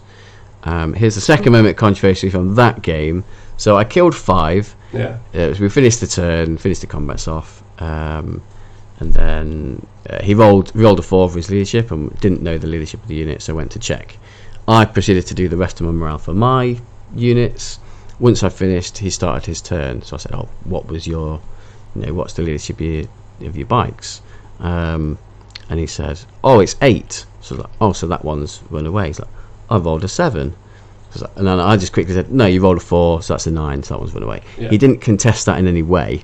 Yeah. So two things. He tried to ignore the fact that it happened, and then tried to lie about what he rolled. Oh. And yeah, that was kind of obvious to me, but that's a whatever. shame. And then so the rest of the game. Sometimes, especially when people like they have their, especially game 1, they're like, oh, I'd really love to win the tournament. Like it seems just such a momentary thought to go through. Yeah, right? yeah. Like I'm not advocate. I'm not playing devil's advocate. I'm just saying, people make silly decisions, don't they? Yeah. Yeah. So the Ravagers came in, and so he outflanked a couple of Warwalkers as well. I tried to screen out because we both basically had 2 objectives each that were floating around. I tried to cover that side of the board, but I didn't have that much to do it with. I had 10 bloodletters and some cultists, and 1 heroic space marine that survived from a squad that was just running around on his own. Just being a gangster. Just running around blocking off. Just being like, I've been alive for 10,000 years. I'm going to be alive for 1 day more. Yeah. Yeah, good. But then the Ravagers came in, the Warwalkers came in, and just swept through my backfield, ended up getting my Warlord. But I kind of did the opposite to him. So we our armies swapped positions. We traded the board. We rotated the board. We traded positions. So my Demon Prince, Bloodletters, and some Khorne Berserkers were on one side of the board, and the rest, what was left of his army, was on the other. Yeah. And the game ended on, I think it either ended 6 or 5, but we ended on a draw. Yeah. On quite unique. equal points. Yeah. Oh. I think so. Yeah, it ended on 5. If it had gone to 6, I think it would still have been a draw. But had it gone to 7, I think he'd have won. Because I was just running out of stuff. It's a disappointing start to the weekend, realistically. Yeah. As a game. And correct me if I'm wrong, Tom, but basically later we confirmed that he did make up the fact that he had Executioner in his list, because Tom asked him the next day, "What spells do you have in your list?" and he didn't say Executioner. Right. So. Oh. Wow. Okay. I mean, you can change between each game. You can. Can you? But you didn't have to use ones in the list. You said you could stay at the start of the game, couldn't you? But if you didn't, I don't know. I assume you have to have it on there. there. Explicitly say it. Well, I don't know. Maybe he did. Hours were, then. Well, maybe I'm wrong then. Maybe he did. Well, I mean, you didn't know he had Executioner, therefore you weren't told because you got quite. Well, it was hard for me to know what he had because he didn't have it. Exactly. He didn't have his list with him. So the list is the default, and then you can change around. I assumed you have to have your spells on there. I didn't. I thought you could change though, because at the start of each game you could. I didn't change at all, but I could be wrong on that one. If I was picking a side, 2 CP, 1 CP, read stuff, I'd go for him as a. But no, that's understandable. Yeah, that's fine. Yeah, that's fine. Yeah, that's fine. Sake Bowers a picked a game setup. All right. Okay. No, and not Warhammer Wood. It has to be on the list. Okay. There you go. So says MX James. You have to write down your spells. That's always been true. I thought, but anyway, cool. Yeah. All right. So that's a disappointing start, but then also, but you got to play some funky Eldar. Funky Eldar. And you got to play some shitty Eldar. I got to play some Eldar. It was great. All right, I always love playing Eldar. So then round 2. When did you play, Tom? So I played Chris Rosen. Oh, you played. You played the man himself. And he just played against Orcs with Ghazghkull. Oh, the neck. Completely creamed it. Oh, did he? Yeah. Oh, okay. He creamed it. So we were playing that mission with which removes your invulnerable save in the centre of the board. I love that one. And that was great. And we were playing Vanguard Strike as well. So he had the Nightbringer. Mm-hmm. He had that big floaty testicle thing that Necrons get. Yeah, that's the Forge World thing. Yes. I can't remember what it's Catan. called. He doesn't. Even Necron knows what it is. What? It's like takes the back end of a Doomsday arc and then the Forge World thing. Oh yeah. I can't remember what it's called. Okay, a pylon? I don't No, think it's not it's Pylon. floating around. No, the flyer. No, it's not a flyer. Not a flyer either. It had fly, but it wasn't a flyer. What is it? Oh, right, nice. Okay. He had a spider-looking thing that was kind of like a Triarch Stalker, but not a Triarch Stalker. Okay. It was a conversion, wasn't it? But Cool. it was a Triarch Stalker. Okay, it was a Triarch Stalker. And Chris's army's lovely. Tesseract Arc, there you go. Oh, there you go. Scott, thank you, Nick. He had 6 Destroyers. He had an Overlord, a Lord, 2 Cryptics, one of which had Veil of Darkness. Mm-hmm. He had a big pile of Immortals, so I think he had like about 50 Immortals. What was it, 40? And we were talking before the game, and he was like, this unit of 5 Immortals removed 26 Stormboys in a turn. And I'm like, yeah, I can believe that, because the way it works is you can put 2 plus to hit buffs on it, so now you're exploding on 4s. And you're hitting on 2s anyway. And you're hitting on 2s anyway, and then you reroll once. For as long as the Triarch Stalker shoots that unit that Yes. you're targeting. Yeah. Exactly. So I'm just like, oh, you can kill a lot of boys here. So what I end up doing is I get the choice of who's going first, and I know this at the start. I'm like, right, okay, I can control this game. So I can see exactly where he can deploy, and then I'm like, I just sit just out. If he advances, he can hit me, but he needs to roll a 5 or 6 on the advance. Yeah. And also you score for at the end of the battle round. Yeah, end of the battle So round. what you end up doing is you can see, okay, this player has this many models inside of this zone. So long as I have more, it's okay. So I set up just outside of a range at which can hit me. No, Carol, sorry, I've forgotten. And then he deploys out. I'm slightly out of it. He's got his kind of immortals at the front screening, and I give him the first turn. So he walks up. He can really hit many orcs. He can ping off a couple, not very many. Yeah, the rubbish ones. Yeah, the rubbish ones. New fellas. He pushes the new Nightbringer ones. out, but he doesn't bring the Nightbringer towards the centre, because if he does, he loses his vulnerable save. So he pushes him out to the side, and then in my turn, I mob up, Yeah. and the unit of 26 boys and the unit of 10, unit of 36 boys, they jump across, charge the Nightbringer, a unit of 5 immortals, and he charged, and then I wrapped another unit of 5 immortals. Now I know he has a Veil of Darkness here, so I know that he can jump out and then shoot all of those orcs, and that's fine because I'm making that trade proactively. I can't wrap more units than that because the way the terrain is set up and the way he's set up his deployment. Wait, the train had an impact. Yep, and Ooh. I know. And the Death Killer Warstrike went forward too. It did the ramming speed charge Yeah. straight into the Nightbringer to do a few more mortal wounds to it. Yeah. So I kill the Nightbringer, I kill the unit of 5 Immortals. Yep. And I wrap the other 5. So I'm like, right. Now I've screened off the Death Killer Warstrike because he's got to kill 36 boys before he can get to it. And because of the way they're kind of stringing out, he can't really walk up to it either because I've kind of blocked him. So he uses the Veil of Darkness to jump the unit out and kills all of my boys. The problem he now has is he's pushed his Immortals up to me, so now they're a big front, and he's used his Veil of Darkness. Meaning he has no way to get those units out of combat now if I manage to hostage them, because he can't just pick them up and pull them out. Yeah. So we kill all of those boys. I think he takes a couple of wounds off the Death Killer Warstrike as well. Yeah. And then in my turn, I'm like, right, this is where I come down. So I drop my teleporter boys. I had to jump across, and I might even drop. This fit. So we had some crates in my corner as well, and I had Gazgol standing behind him, and he reamed out another unit of boys. Absolutely reamed it. I had like 4 left. Reamed is a colloquialism to be found in Sheffield, meaning beat or killed. Yes, Yeah. he took a load out. Yeah. So he killed a load of those with his destroyers. I Unstoppable Green Tide them to jump across and teleporter all down at the same turn. And I lock all of his immortals by bar 1 unit of 10. I charge the destroyers. I don't kill enough. I think he killed like 5 or something, and a bunch get back up. How many? It's like 5. Nice. No, not got back up. It was like 4 or something. Oh no, So I using charged. reanimation protocols. I charged. I don't do very much. He got most of them back up, I think. I did kill 5 at one point when a bunch got back up again. It's like, ugh, but either way, I've locked down all of his mortals. I'm now stood in the middle of the board on top of his objective with like 90 orcs, and he can't get rid of me because all of his anti-horde shooting is just wrapped up by orcs. Yeah. So I clear all of that out. His destroyers jump across, and we're trying to work out if he can kill Gazgol and the Big Mac. Yeah.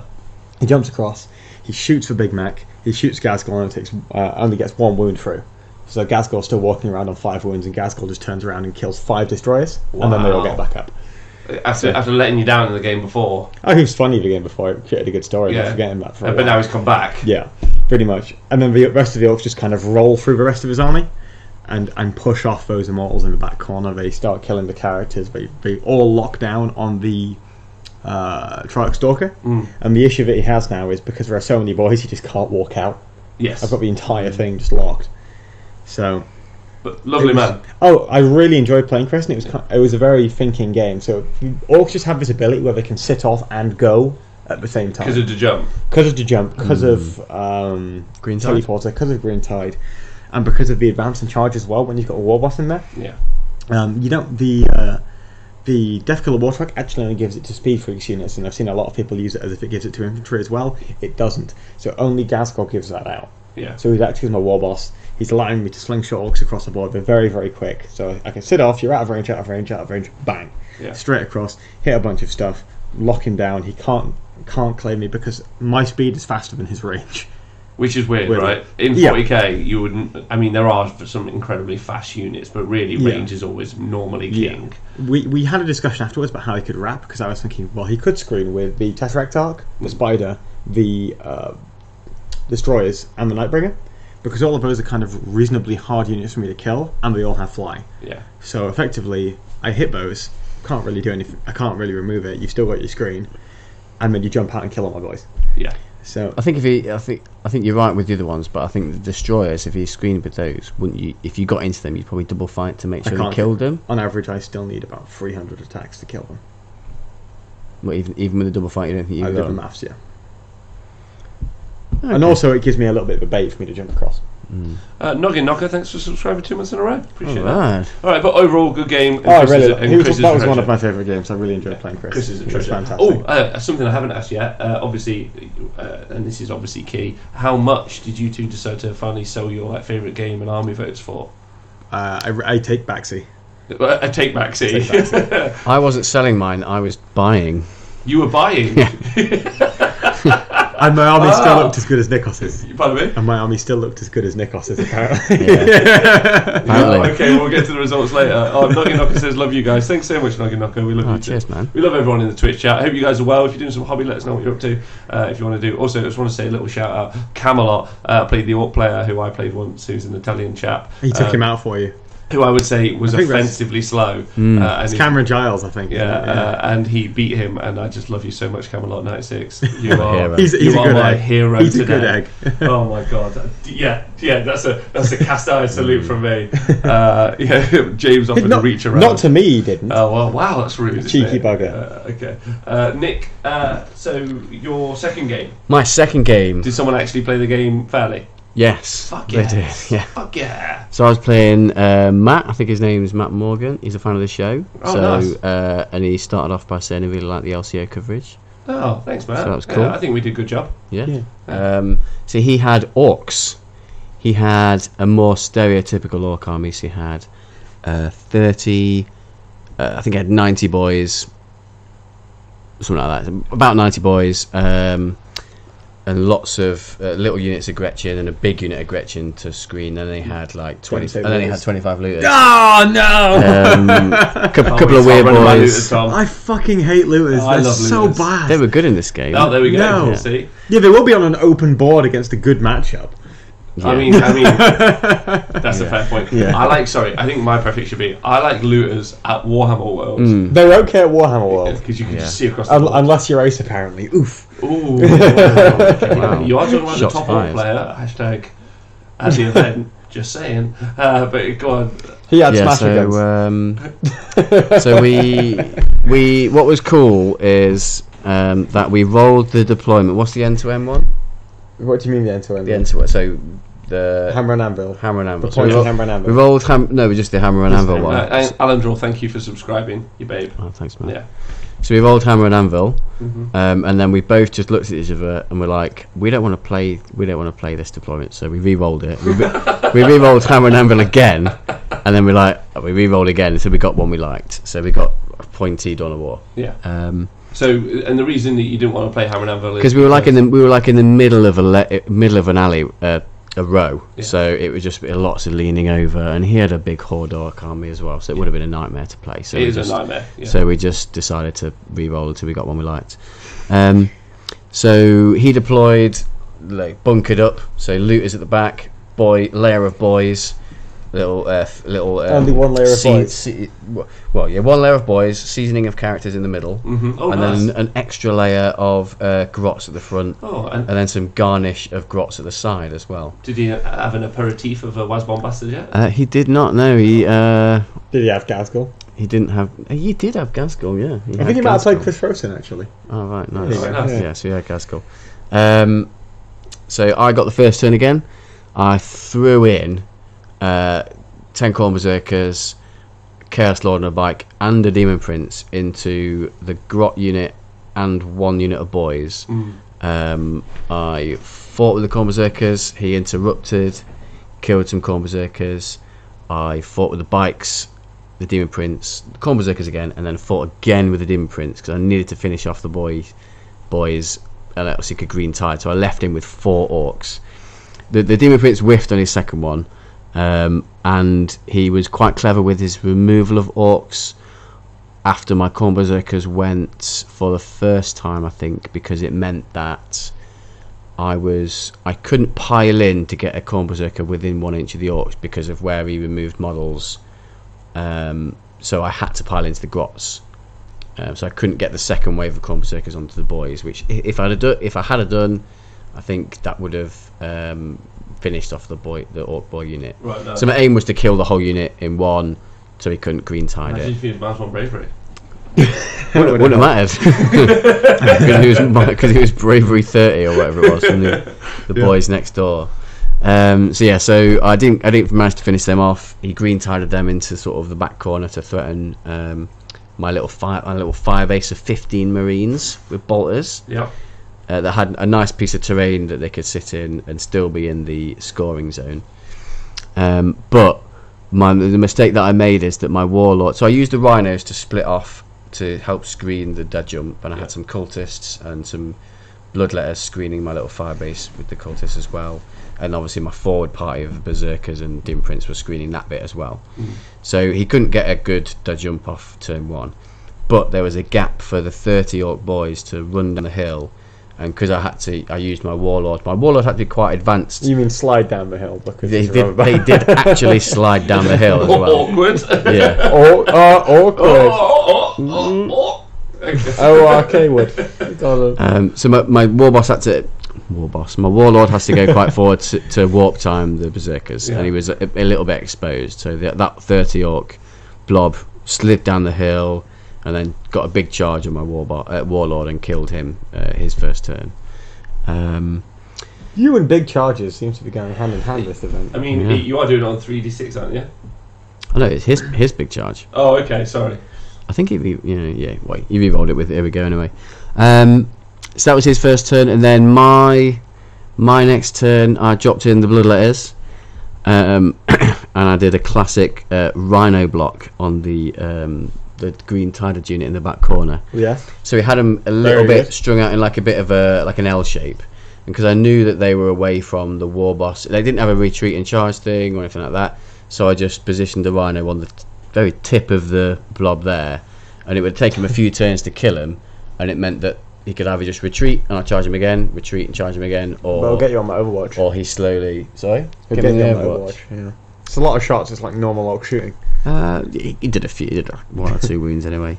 But look, that rhino held up that unit for most of the game, which saved me a little bit. And then the bloodletters came down. He charged so he'd mobbed up the looters at this point, and the big unit 30. I can't remember what they did. I can't remember what they did turn 1. They didn't do too much. I think they killed a rhino. Don't make him feel better. They killed a rhino. I mean, killing a rhino is okay, Tom. 72 points, man. I'll build my entire list around killing a rhino. So the bloodletters came down and charged the looters. So he overwatched, rolled a 3. So how 66 shots or whatever. I think he had 22 left at this point. And then so we overwatched them, and then we had a little bit of a rules query whether he could showing off at that point, because showing off is after you do a shooting attack. Is that fire again? Fire again. You can. Yeah, you can. So we checked with the judge, and he said yeah. So that was cool. So he fired again. I think I lost. Can't remember how we lost. I didn't lose too many. Maybe 10. So I was just down to 20. Yeah. And then they went in, fought, killed a couple of Gretchen, killed half the looter unit, so we went down to 10 models at that point. I wrapped up a big mech, but next turn he jumped it away to shoot them again. Wow. And then the Storm Boys came in, and another unit of orcs, I think, but I basically murdered them with bloodletters and berserkers and bolter fire from Marines in the building. It was pretty good. What happened to Gazzy? Gazzy got bloodlettered. Did he? Yeah, he got bloodlettered to death. Wow. Yeah. Those when they finally do get in are terrifying. Yeah, they do they're the really job. good. Yeah, Yeah. So I think he won the first turn point, but then I won the next couple. We basically finished on a draw. Okay. So another draw. What the yeah. hell? Yeah, another draw. Okay. But at least you were playing Eldar. No, yeah, I wasn't playing Eldar. But yeah, it was a super fun game against Matt. Oh, nice. Yeah, awesome fun. Yeah, nice fella, nice army. Yeah, he got a painting nomination. Oh, really? I think he seemed a little bit surprised by it. Because I didn't ask him, but I think it was like a classic spray white and do the washes to get the paint. I think anyway, it looked that way, but it was really nice and clean, really effective. So I think looked really cleanliness nice. is a big deal. I think it's something Games Workshop look for. Definitely. Well, I think some of their new guys that they have working for the events team, especially, are kind of, I don't want to say like better painters than in previous years, but like different. They're kind of looking for like. They're gamers themselves, not to like be specifically talking about the people, but the Colonel, for instance, if he was there that weekend, Yeah, he was. so he's someone who'll put an army together fast and like appropriately, but he's also quite a clean painter, so I think he'd appreciate something like that. But what was an absolute travesty was Oh, that Brad Glover was there with his beautiful Orc Tyranid I already army, heard this. and he didn't get a nomination. I assume this is the spicy gossip of the weekend. But Yeah. unbelievable. All the gossip. Yeah, if you want to follow Brad Glover on Instagram, basically just type in "what's good armies" in 40k or AOS, and then his Instagram will come up because they're gorgeous. I remember going to my first event was like a Friend of Skulls in 2012, and I don't remember anything about it apart from seeing his Orcrons. And it was really cool. That's a really good lie. How was the event? I remember none of my games, but one guy had a great look at Well, it was 2012. It was 7 years ago. It was 7 years ago. Oh, really? So yeah. Hermes So says, that. I got told your knights probably won't get picked for best army nom because we're fed up of knights now. Still got a nom in the end. Smiley face. And then Chukabutty says Brad is also a pleasure to play against as well. Nice. And then 40k all the way says Chapter Master Valrak, my girlfriend, in the chat. Yeah. And then Brad not getting one is a crime. So there we go. Good. I'm glad we can all say that. Another hobby crime. All right. So you two had some good round twos. Yeah, you definitely. got fed, and you're going into game 3. Yeah. Pumped. You're on 2 draws, Nick. 2 draws, game for 6. You're on 2 wins, Tom. 2 wins. So we're now going into game 3. Serious time. How's it going? Very serious. Who did you play? Mikey Herbert. Mikey Herbert. Mikey What Herbert. the hell, from Hellstorm Wargaming The hell? himself? Who just beat Dionysus on the stream. He just built Dick Van der Hoosen on the stream. He just beat Dick Indeed. Van der Hoosen on the stream. Yeah. Wow, okay, so we've got a variety of So characters. he was running the Scott Nichols build, which is 86 Plague Bearers. All the characters. Mikey. Yeah, I know. What the... They did look good though. He's such a nice... Do you know what this is? They look great. Can I just say something? This is a new relationship army. Yeah, that's what I would describe it as. Because Mikey before was taking butcher cannons, Space Marines. and And now he takes Eldar and this shit. And now, well, yeah, but now the I'll sit on objectives and not do much is a classic relationship army. It's basically like, what do you want to do tonight? I don't know. What do you want to do? I don't know. Basically, that's the play style. Yeah, just So sit around. we're playing a mission with, he has an objective, I have an objective, and there's an objective in the middle. Yes. I think it's Beachhead or something. Yeah, it's Beachhead. So basically, Mikey beat off Dick on telly. Yeah, Mikey did beat Dick off on the telly. He did. So we were kind of like, right, well, we're just going to fight over the sentiment, aren't we? Yeah. So I set up my borks, that's what doggos do. my orcs kind of just away, like 20 inches away from the centre or something. Yeah. Like, oh, sorry, because we played Spearhead. So I set him up like 12 inches away from the centre. He sets up right on the line. And then he gives me first turn. And I have orcs in the teleporter. So he gives me that. And I'm like, alright, well, I'll just go and get first strike then. Because I'm thinking, right, if I go first, and I walk a unit of orcs into the centre, he charges Plague Bearers and kills it. Then I charge his Plague Bearers of orcs and kill them. Yeah. And then he charges me with Plague Bearers and kills me, and carrying on. A bit like the trade game that me and Nick Nichols played played, one yeah. time. Yeah. So what I did was I mobbed up the unit of 26 boys with a unit of 36 boys. Yeah. And I cast a jump. And that's the last time I successfully get to jump off the rest of the game. Because I keep blowing up my weird boys. So I cast jump. It is the best thing to do. Yeah. But he's got 3. Is it Malefic Blight Horse? Yes. And that's what reduced me down to not. If I charge a unit, I count as if I didn't. Yes. And I've got these scary flamers. So if I charge multiple units in, then we'll just take it in turns to fight. So I'm like, right, I don't want to charge in more than 1 unit of orcs at a time. Yeah. So I take this unit 36, I launch him across the board, charge 26 Plague Bearers, fight twice, kill all of them. So he then turns around, kills all those boys. But I've also walked a big mech into the centre of the board, and what that does is it forces him to take one of his units and clear out the big mech. So he takes the unit, charges the big mech in the centre of the board, and gets rid of it. So I've lost my unit of orcs on the backside, but I've just charged into his backfield, but I've traded it for a unit of plague bearers. So I'm 1 unit of boys short, he's 1 unit of plague bearers short. But he's also now got a unit of plague bearers in the centre of the board. So I take one of my units of boys, I charge in, I double fight, I kill it. I do blow up a weird boy though. Yeah. Trying to jump because I perils. I CP reroll it. I roll the same result again. So it was destined to be. And then he used a stratagem to make me roll 2d3 for metal mortal wounds, and he blows them up. I like that. So I kill that unit of plague bearers. He charges that unit of orcs. He kills a unit of orcs. I've lost 2 units. He's lost 2 units. I try to jump again. I perils. I CP reroll. I roll the same thing again. Did he use the stratagem again? And he used the stratagem again. Oh my god, I'm so happy. Well done, Mikey. So I'm like, alright, that's cool. So, but then I still trade for his plague bearers. And so I've got now 2 units of orcs because I've had to jump down from a teleporter in the centre of the board. And he's got his Blight Lord Terminators coming in. He's got his How many of them does he have? 9 or 12? 5. The 5. He's only got 5. Not 7. Not 7. He's got his Demon Prince, that's not narrative, and I'm just it? stood in the middle of the board with Gazzy, and he doesn't really have the number of attacks to remove me. We kind of theory it out, and we work out that he's never going to kill all those orcs quickly enough, so he can't take me off the objective. And I'm just going to win that war of attrition now, where we're just fighting in the centre because Gazzy's going to walk around monitoring on things.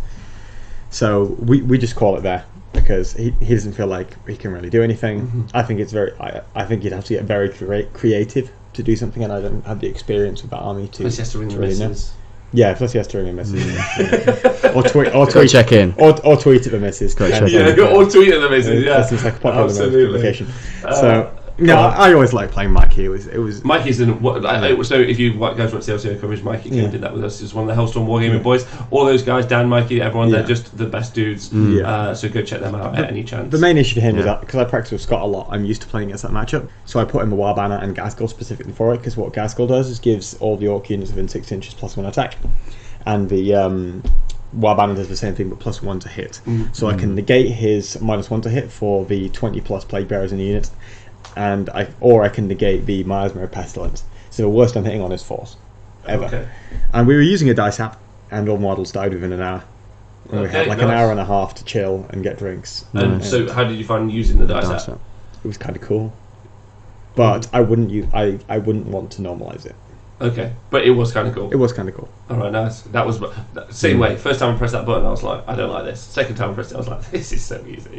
This is great. It allowed us to sometimes it takes ages for the dice to settle, which is annoying. Yeah, it gave us like loads of time to remove a huge number of orc models and Plague Bearer models. So. All right, nice. All right, good. So that's 3 wins for you on the Saturday. 3 wins for me. So it's looking good. So I mean, I'm top 10 going into day 2. Okay, so you could potentially be winning the event. Potentially. And also with an army you just put together out of stuff. Fucking with a Death Killer War Trike. Finally, you've got a guy on a War Track. A Death Killer War Trike. But it's a big naked orc. I was like, cool, big naked orc. It's called Ricardo Wheelos. Ricardo Wheelos. All right, good. Yeah, I think I was just thinking as you guys were telling me about your army list, I was like, because I'm at AdeptiCon next week, that I obviously need to name all of my characters. Of course. Like very much, definitely. Of course. I'm gonna name after you guys. Nick, your game 3. So I was not heading into the top 10, and because you're on 2 draws. Good. Yeah. So my game 3, I was playing against a player that Tom described afterwards as the best player in Hull. The best player in Hull? He is the best player in Hull. Wow, okay. How many players I don't know if he actually lives in Hull, but he lives around Hull. He lives around Hull. He's a very good player. Wow, so he's around the rim of Hull. Yeah, so I was playing against James.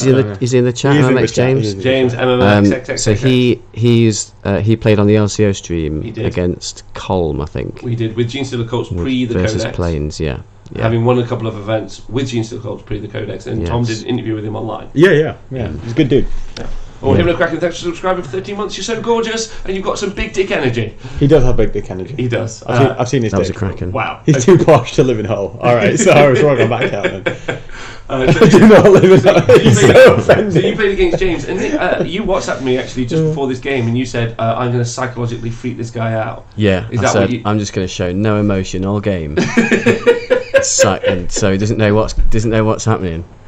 So anyway, What was cool? We started off the game. James handed me his army list, and it was basically a fake Genes to the Dossier. Cult's leaflet, Yeah. like Genes to the Cult's religion. Which Oh, was awesome. which was a nice Did you bring touch. it? Because I forgot to bring mine. No, it's in I thought my it was in army my case. bag. Yeah. So that was a nice touch. Mm. So the game overall was one of my favourite games at the tournament because it was really, really interesting, tight tactical game. It was really interesting game because obviously he had a lot of deep striking. I had my deep striking bloodletters in combat and stuff like that. So I deployed almost my entire army in one Sylvaneth Wildwood. Right, nice. So I had, Very creative. I had a Demon Prince, a Khorne Herald, my Zenith Sorcerer. Do you have pictures of this game? 15. No, I've got one picture. 15 Marines, and then 10 cultists, all in the woods, and then some bloodletters behind. In the bush. In the bush. In the bush. And then 2 rhinos just separately. Right. And then obviously bloodletters in the sky. So James deployed his, he had bunch of 3 flyers, 3 vultures, which have 43 shots each. They do. They really do. For like what, 160 points? James will be able to tell you. 160 It's Forge World Gubbins. Forge Come on. World, OP, undercosted planes, basically. This From one- Forge World, that I are imagine. perfect for like killing bloodletters or orcs. Hashtag ban Forge World. Yeah. We still got Hashtag over pay to that, win. Tom.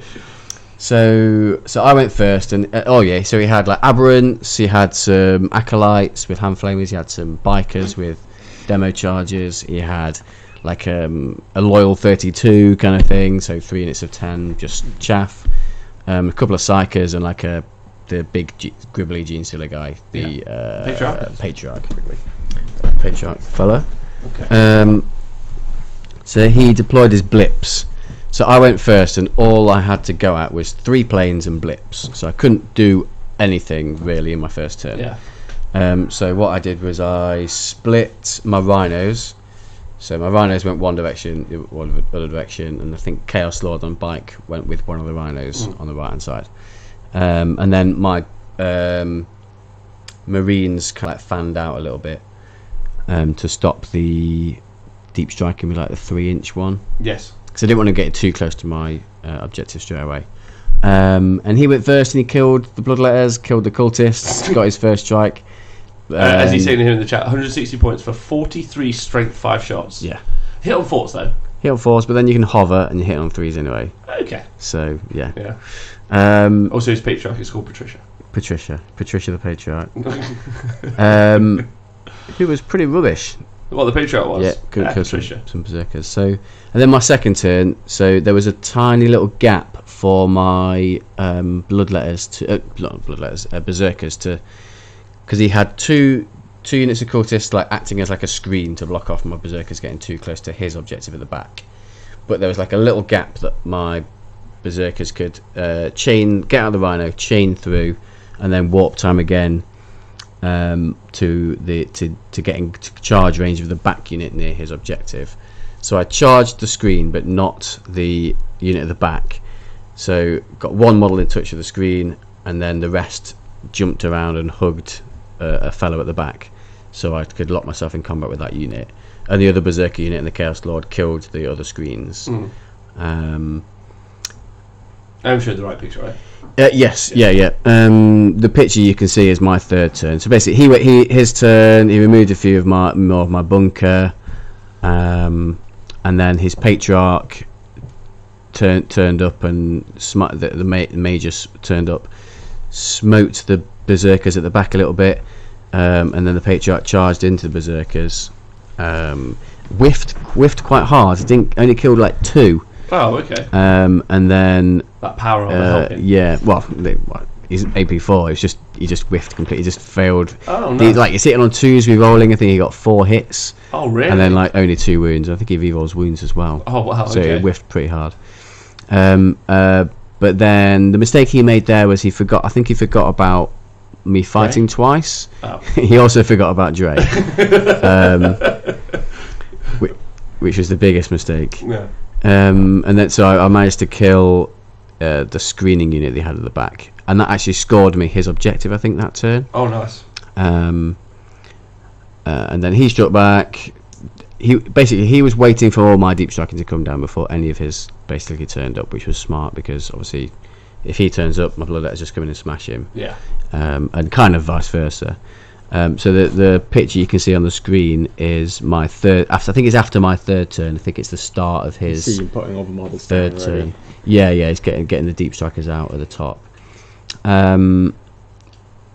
So I put the 20 onto his objective to kill the Patriarch and the Magus and things like that over there.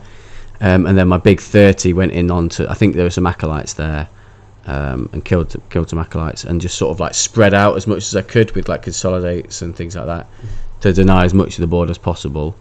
My Prince and my Warlord were hanging around in the woods waiting for anything to come nearby to try and fight it off. But sort of wrapping up the game, the Vultures thinned down the bloodletters pretty quickly. So I was up something like 11-2 in points halfway through the game, but then it kind of swung massively the other way. Basically, once the Aberrants and the I can't remember what the unit we talked about the other day, the Acolytes, but the other one, Hybrid Metal. hybrid. I think they're It was the Acolytes. The Acolytes. Right. So some Acolytes came in and some Aberrants came in and basically smashed through my home base, killed all the Marines.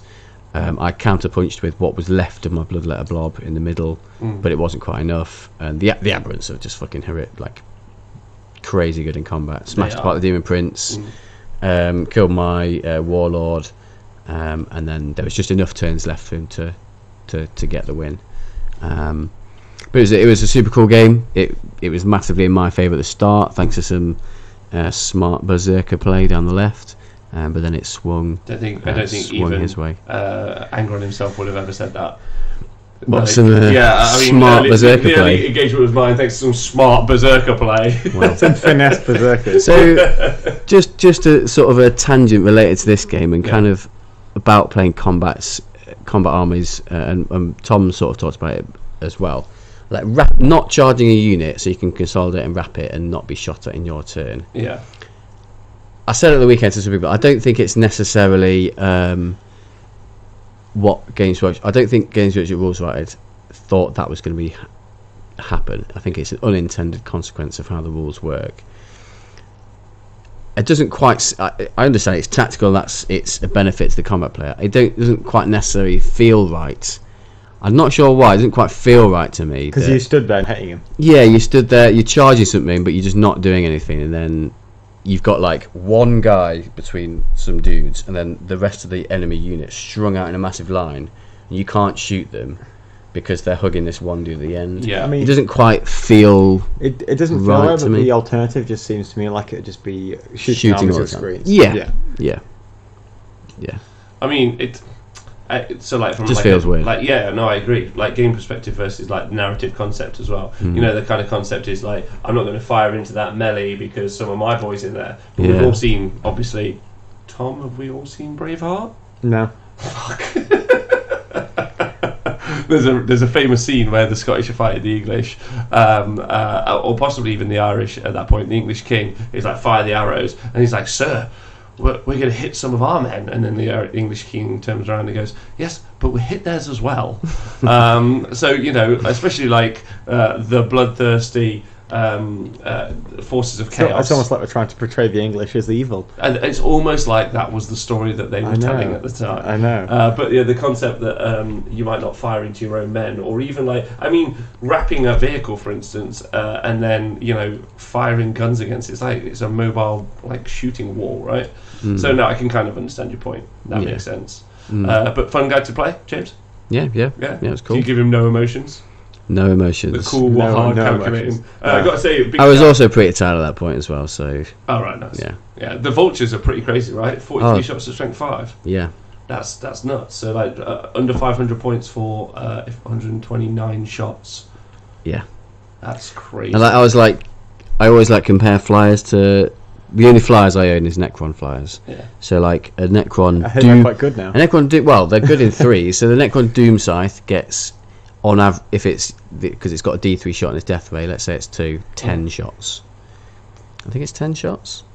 No, 16. No, 16. 18 shots for 150 points, and that's like what 160 for 43. Yeah. So James in the chat here says, I mean, without you clever hostage and trickery, that game is just vultures blitzing units. They can't hurt them. Yeah. I can I had confirm that. no way to deal with flyers in my list, so I didn't read the meta very well, did I?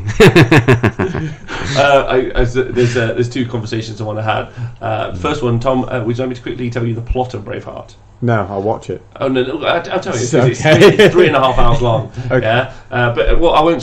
No spoilers. No spoilers. So you'll tell me the plot without the spoilers. Yeah, absolutely, I can do this, no problem. So, a guy called William Wallace, yeah, who's a small boy. Yeah, his father. Seeing a statue. Exactly. Yeah. His father gives him a magical ring.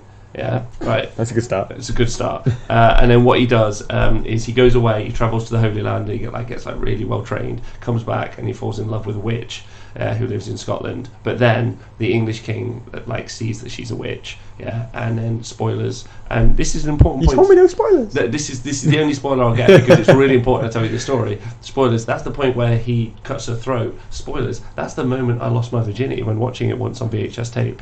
Yeah. Was that a mood killer, the throat slitting, or? But anyway, so then he kills the witch, and obviously they burn her at the stake. So you lost it to Mel Gibson. Yeah, playing the back. I was playing in the background. I wasn't watching it intently. Context Uh, now. Rob lost his virginity to So Mel yeah, he Gibson. in the chat. murders the witch, and then William Wallace uses the power of the ring to unite all of the tribes of Scotland. He sounds like Sauron. Exactly, under a magical banner, and then they go to war with the English, and then the English eventually summon lions and kind of beat them at the end. Sounds exactly like Lord of the pool. Rings. 3 hours long, magical ring. Yeah, Dark Lord. they summons lions, and they're not ridden by dwarves, but they're quite short English people. Okay. Yeah, it's they're kind of that's where the knight on a lion comes from in methodology. We call that Norfolk. Yes, exactly. Hmm. Yeah. You shall freedom. But anyway, I just wanted to tell you that story. But second up, so you should watch it because Okay. yeah, when the lions But now all you'll ever think about is I don't want to say. But did you like it when the lions came out? Yeah, that was great. Yeah. I bet you liked it when the Lions came out. The Irish switched sides because the King of Ireland was Wallace's friend. That's true, but no one believed him. It's also true. But no more spoilers. The follow-up, though, the real 40k question is, and this is really important, loads of people have left the show, by the way, that's that story, is with what's happened at LVO, Las Vegas Open, yes, correct, and Tom, you being a big proponent of the Eldar flyer list, Yes. and flyers generally, I think James's choice to take 3 flyers. I wouldn't play it because it's boring, but it's good. No, what I'm saying is obviously you've got to thinking going into this is for 40k in general going forward, thinking about having to deal with hordes, be they orcs, be they anything. Did you then think did it cross your minds that you may also have to deal with planes at some point? It did. I didn't really. Yeah, but I did. I didn't plan for it though. yes, but then the GW store had no guns apart from the looters, and I refused to run the looters. Okay, fair So enough. we used what we used. Fair enough. Yeah, it's so fine. it's just something you were like, if it comes up, it comes up. Yeah. All right, fair enough. Okay. It is still a bit frustrating, narratively to me, that flyers will stop ground troops moving through them. Oh, the move blocking. Yeah. Yeah, that's problematic. What you doing? The hell? Yeah, just careful, save the Italian stuff for later. All right, nice. All right, so I'm just being conscious of time. We'll Going can rattle through this. Yeah, so going through to Sunday. Tom, you potentially could win. How did it go? I turned up and I was playing Daniil from Team Draco, who's one of the London guys. Really good dude. Really enjoyed playing Daniil. Unfortunately, his list was absolute ass for mine. So he had 2 Punisher tank commanders. Yeah. He had 1 Shield Captain Custodes dude, and then he had 3 of those. What are the Custode grav tanks with all the shots? Oh yeah. Yeah. A Corvonus. Yeah, so they're really Hashtag know the name. Calidius or something. Caladius. Yeah. Calidius, yeah. So he had 3 of those, 2 of the Punishers, 1 Shield Captain on a bike, 1 Primaris Psyker, and 1 what's it called? Oh bollocks! What's the banner dude for Custodes? Virtus Praetor. Yeah. Whatever that thing. There are a lot of unit names to learn. So effectively, yeah. it was the character mission. So we've got objective in the center. You'd take Vital intelligence. Yes, I had. Oh, Randy Howard, thanks for subscribing. I had a magic box, but with one side open. No way. And I stuck all my characters in there because I was like, right, I can't really charge him because if I charge him, I don't kill it. He then flies out and shoots me, and I'm like, well, I just lose him because he can remove 60 boys a turn. So I'm like, right, here's what I'm going to do. I'm going to stand in this magic box and lob orcs in his face. Can you explain magic box to me? So it's a ruin that you can't shoot into. Right. Okay. Perfect. So I stuck my characters in there. Yeah. I couldn't fit all the orcs in. Stuck 2 in my teleporter, so he couldn't shoot them. Had to put the rest on the board because I couldn't spare the command points. He needed a double fight in case I could try and break his line of Guardsman. Well, not the guardsman. He didn't have guardsman, so he'd Mechanical? scream. He'd scream. No, he had the custodes. Oh, so okay. he sticks the tanks out the front with the shield captain. Okay, the guard. Yeah. So first thing I did was I mobbed up. I jumped across the board. I charged his shield captain. Like, right, if I can break this, then maybe I can force him to stay a little bit further back because then he can't spread out without opening himself up a little bit. Yep. And then I can charge the juicy characters and step outside and knock him out. And at this point, the Custodians players won 3 games at a GT final. That's quite cool. Yeah. He had mixed in guard as well, but yeah. And I charge it. My first entire batch of 150 odd attacks. I do 1 wound. Oh. So I'm like, well, it's not really worth me double fighting here, is it? No. So I'm just like, right, I can't really kill these things. I can't kill the shield captain. Yeah. I can't kill these tanks. I've got 14 wounds. The toughness 7, 3+ save. So what I'm going to have to do is I'm going to have to keep lobbing orcs in his face so he can't take the center objective. Neither of us got first strike. I have to hope all the characters stay alive. And then in the last turn, I jump weird boys across to get a line breaker. Okay. Unfortunately, he was killing boys too fast. Yeah. So in turn 3, he just walked onto the center objective and was just slinging my boys off the table. Yeah. I'm just like, well, there's not really much I can do here because he's got 40 shots each of the Punisher plus the heavy bolter. You've got all these Illyris things, which he only had 9 models on his list, and he finished the game with 9 models because I couldn't kill any of them. His name Daniel. Yeah. I think that's 9 models in his list. I think that's amazing. Simon in there. Hi, Simon. Yeah. Wow, So, that is an elite army. It was an elite army. that is an It was a elite. really good army. I really liked it, but it's more Forge Wall given, so I can't steal it, unfortunately. Yes. So it was good though. So I couldn't really charge him.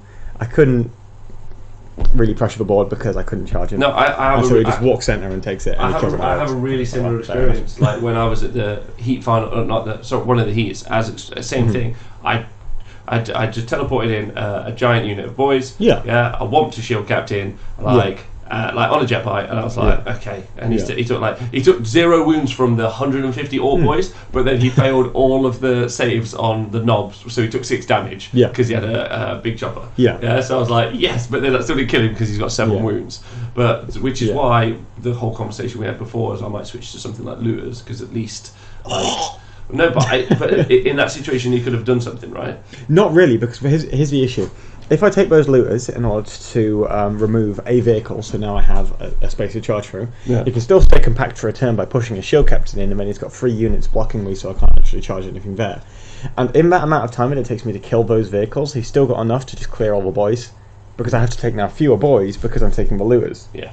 So he just clears all the boys and it's just like, well, now I've got the space, but I don't have anything to charge through. Do you know Gazgul would not just go over and just punch a couple of custodians to death? He tried to, he failed his charge because the Calidius vehicles are -2 to charge. It is, yeah. So I can't even charge them. I did try. But a really a loss, but a really interesting oh loss. yeah, and then me and Dano went into Bugman's and had a drink and laughed at Simon. Oh, right, nice. Not Simon this one, but Simon Weekly, because he's very easy to laugh at. Oh, right, okay, good. but generally, and also fun seeing Custodians win. I mean, 4 games in a row. It was good to play one of the Draco guys as well, because I've never actually played any of them. Oh, that's which good. is really weird, because we're normally around the same tables, but I'm just like, we're just missing, I guess. But, fantastic job. I mean, I would love to see that list written out. So I can. If he does get the opportunity, I'd love to. I can probably get it written out. Yeah, that would be cool. Awesome. Yeah, I it's mean, good that's fun. sad for you, but also like it's nice hearing Custodies doing something. To be perfectly honest, I didn't really mind that much because I never came into the event with the expectation of winning. I even had 40% chance to go 3-0 day one, 60% I go 2-1 or something. So going into day 3 with day 2, that was it's fine. And then playing that match, it was just well, I know I'm probably going to lose the game going into it, so I'll just give it a go. Wouldn't really change anything about how I played. It was fine. Alright, good. So, Alright. I'll first. Alright. Where's your winner? My 4 Yeah. was against He's got notes of this one. well, it's just to remind me of his name. There's a young chap called Kerin. Karin. All Alright, nice. Yeah. So this was also one of my favourite games because it had a cool list. I think I underestimated Kerin a little bit because he was quite young, but he was really on it with his rules. You saw a child and you just thought... He wasn't a child. Was he tall fella? He was quite Did you have tall. a Castellan Knight? Yes. I played him. Oh, you Oh, played you played it? him last round. I played him last Heath round. Road. He's fucking cool Yeah. as shit. I like that guy. Yeah, it was fun. Yeah. it was fun. I was trying to give him as much shit as possible, and he was like, "You can't hurt me." I was like, "Wow, wow, yeah." So that's great. Oh, he's lovely. Yeah, it was fun. It was fun to play. Yeah. So he might have had a similar list. So he had the Castellan. Yep. He had Admech. Yep. He had I can't remember how many. He had 6 sniper rifles or something. Six. Like that. Yeah. 6 or 8. on it. Oh. Maybe 8. 8 sniper rifles. Yeah. Couple units of rangers. Karen, you dick. And then some heroes to back it up. And then 3 Dune crawlers. Yeah. Omega Yeah. Dune. Yeah. So it's Exact same list, almost if not the list. Yeah.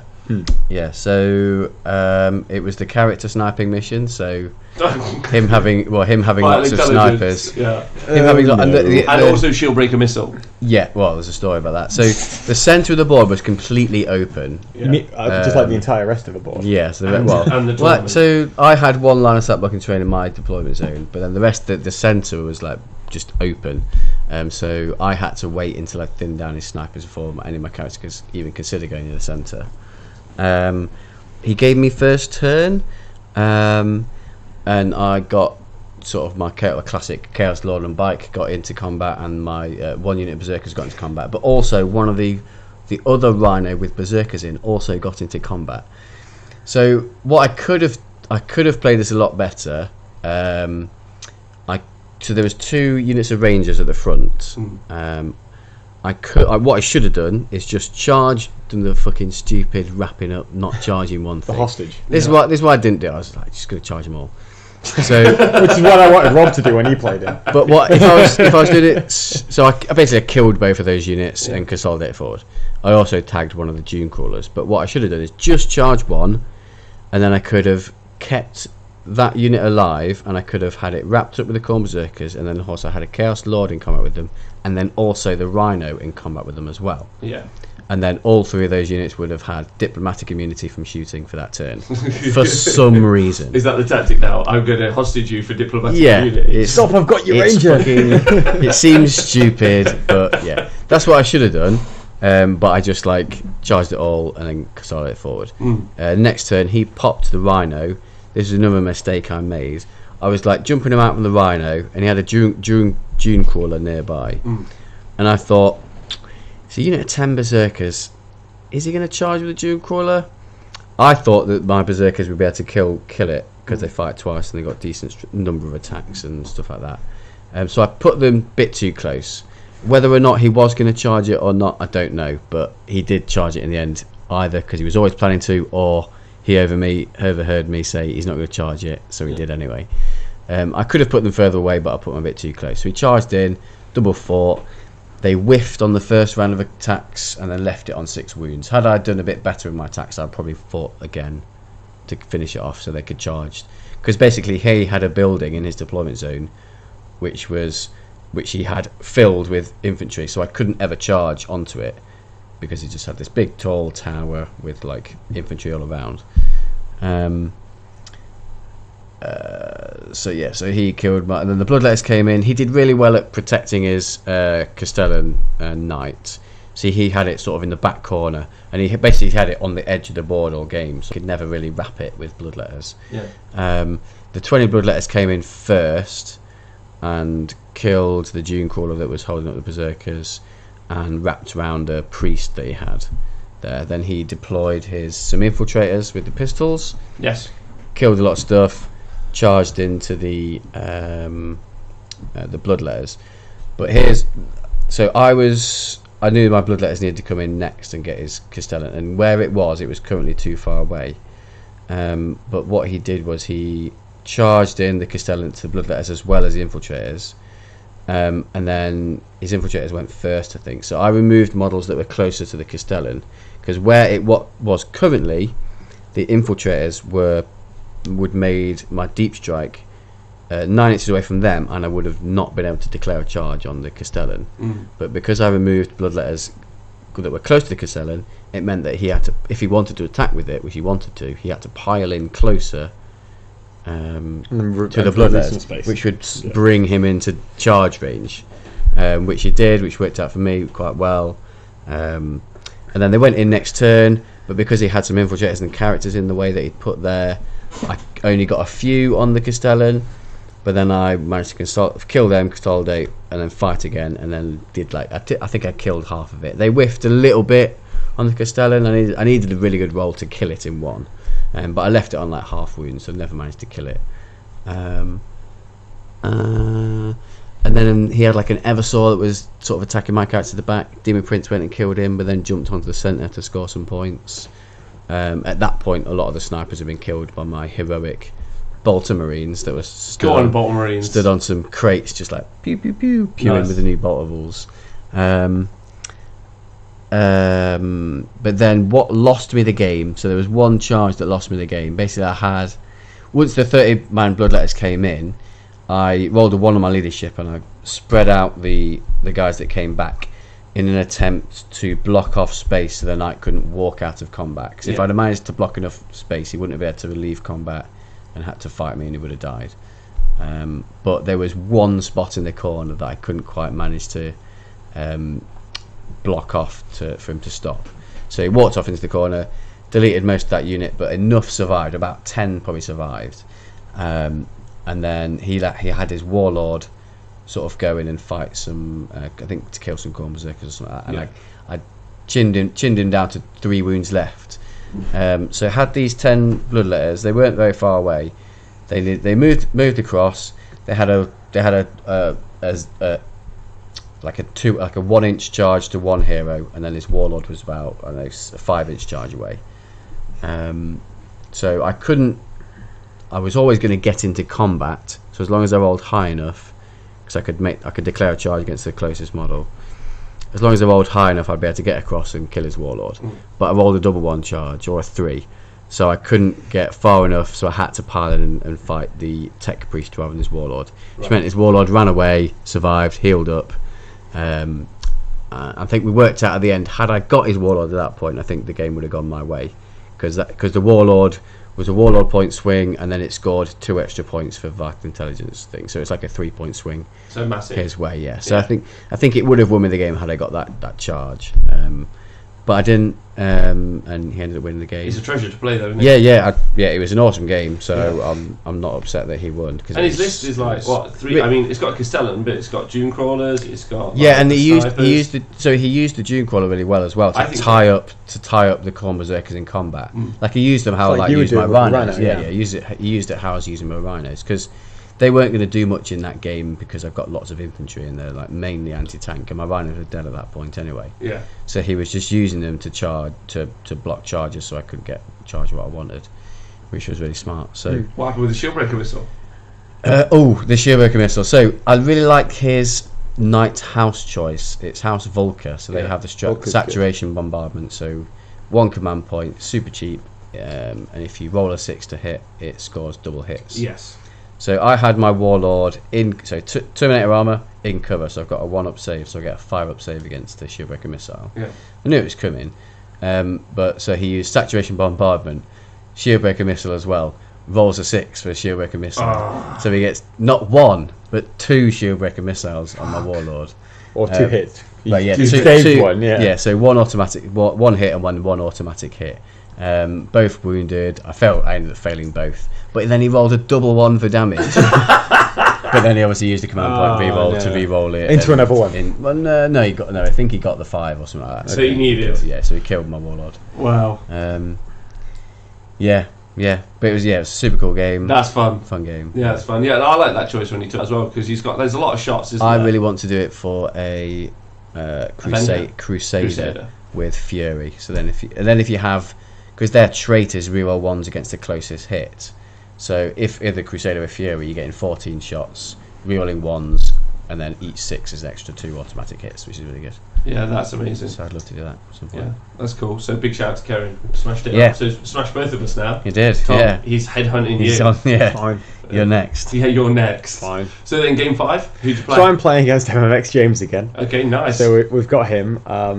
I do have a picture, I think, from this game. If you could bring that up as well, that would be Did useful. you send it to me? I did, twice. Okay. Yes. Sorry, you could mate. keep talking. It's okay, we got No, it. no, it's okay, I got it. So, he's obviously playing the same list that you had. Yeah. I was in the unfortunate position that the dickhead gave me the first turn, which was very rude. What a bastard. Yeah, fucking prick. So, so what he ended up doing... Oh, Steve Buck's great as well, but anyway. So what ended up happening was, I've got first turn, I stick my toe out with the unit of Alt Boys to stand an objective, because it's the 4 pillars, I think. Mm-hmm. So I'll hold that. Yes. He then drops out with his blips, Yeah. flies forward with his vultures. He kills a unit of 10 boys with first strike. And then he kills 10 boys out of 2 different units. So I can't Okay. green tide. Oh, nice. So we then end up getting into turn 2. He's dropped a bunch of stuff out of his blips. So I'm like, right, all I can do is try and clear out all those stuff at the back. Yeah. And then maybe I can tag myself on something so he can't shoot those and he has to shoot units that can green tide. So what ends up happening is I take my unit at 26, I jump it across, I try to charge a bunch of units, and I fail. Even with there we go, which is kind of annoying. That sucks. And that kind of sucks. And then his vultures fly around killing stuff. He drops down the Aberrants and the Acolyte hybrids with all the weapons, and charges a few more orcs, because what he's doing now is because he was confident he could kill an entire unit of boys, because he's got all his stuff on the table. Sure, yeah. Boom, all dead. Boom, all dead. Boom, all dead. He charges his Aberrants in. I managed to get Ghazi in return, who starts eating the Aberrants, which made me very, very happy. Really?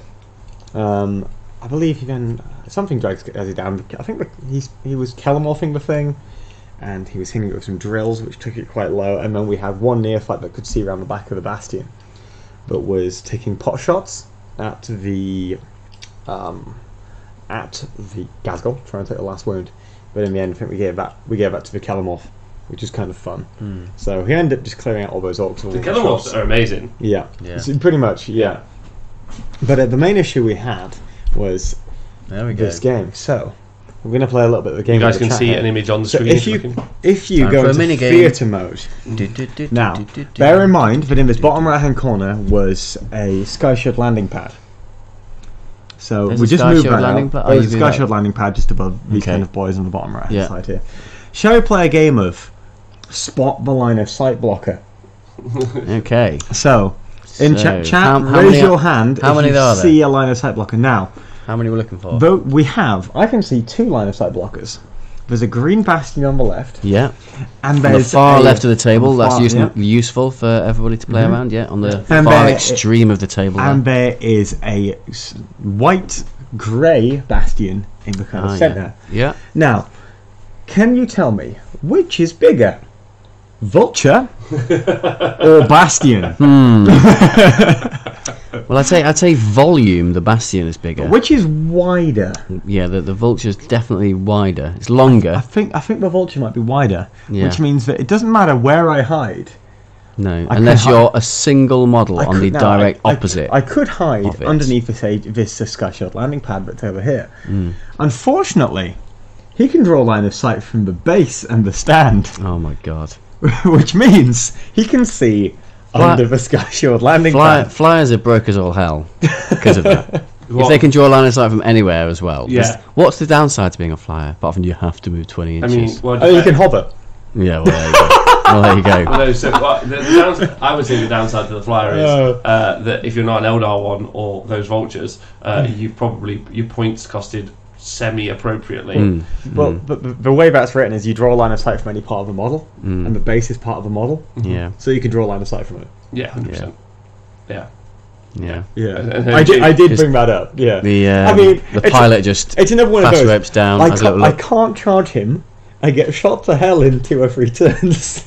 I'm just going to have fun with it. So at one point, we did have a good game. It was really, really good fun. So at one point, we had, he demo charged. I had my war banner out, and he pops up with his 3 jackals and just demo charges it to hell. So I decided, screw it. He's died so hard he's going to explode because of all the grenades that will lob down his throat. He explodes on a 4+ and takes out a jackal. This is a house rule because why not? It was good fun. We had a lot of fun with that one. I really enjoyed playing James.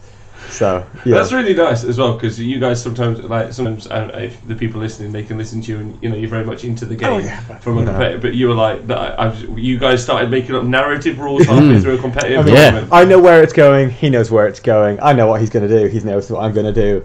We know what the end result's going to be. Oh, right. So he went on to play on table 2 in the next game, which I think we'll talk about that a little bit later, actually, because there's some stuff that went on there. But we know it's going to go. It doesn't really change anything. We're just going to have fun with it at the end of the day. Good. So. All right, that's really exciting. And also, once again, Games Workshop. I'm actually going to do a tweet at the end of this show, the Zenith. I was going to just a very public statement like Games Workshop. You need to sort your fucking terrain out. Like it's embarrassing. So feel free to jump on that if you guys don't want to.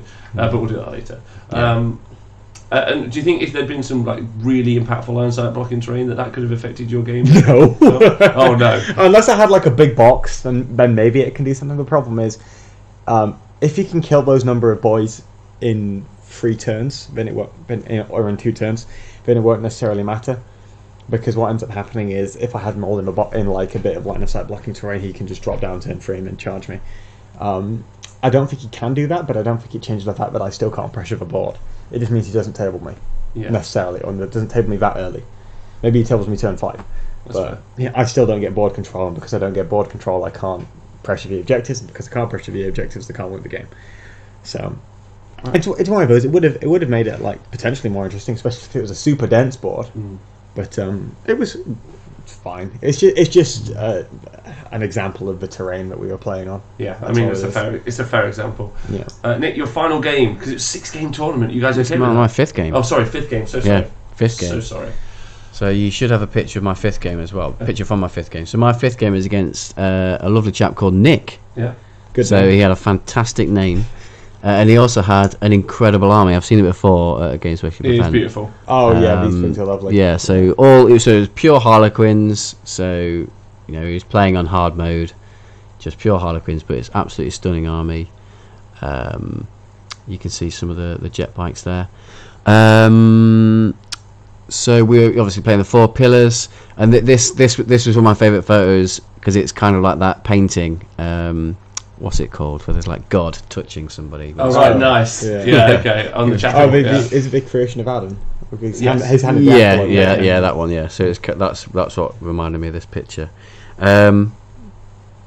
So I got first turn again. Harlequins or pure Harlequins. Oh, what a babe! So 2 units of 6 bikes. Nice. 3 Death Jesters. 1 Death Jester. Chassis. 1 Chalizier. Yeah. 1 Troop Master. Right, nice. And then he had 3 of the troop transports. Yeah. And then 3 units of 5 troops. With and then fusion pistols. Fusion pistols. Nice. And then he had drive-by. And then he had the vehicle that has an extra heavy weapon on. Yeah. Cap of Pride in like the a fire prison. Yeah. So I went first, did the classic thing, shot some berserkers across the table, and a Chaos Lord. Every game just starts with every game shot the berserkers yeah, across well, the table.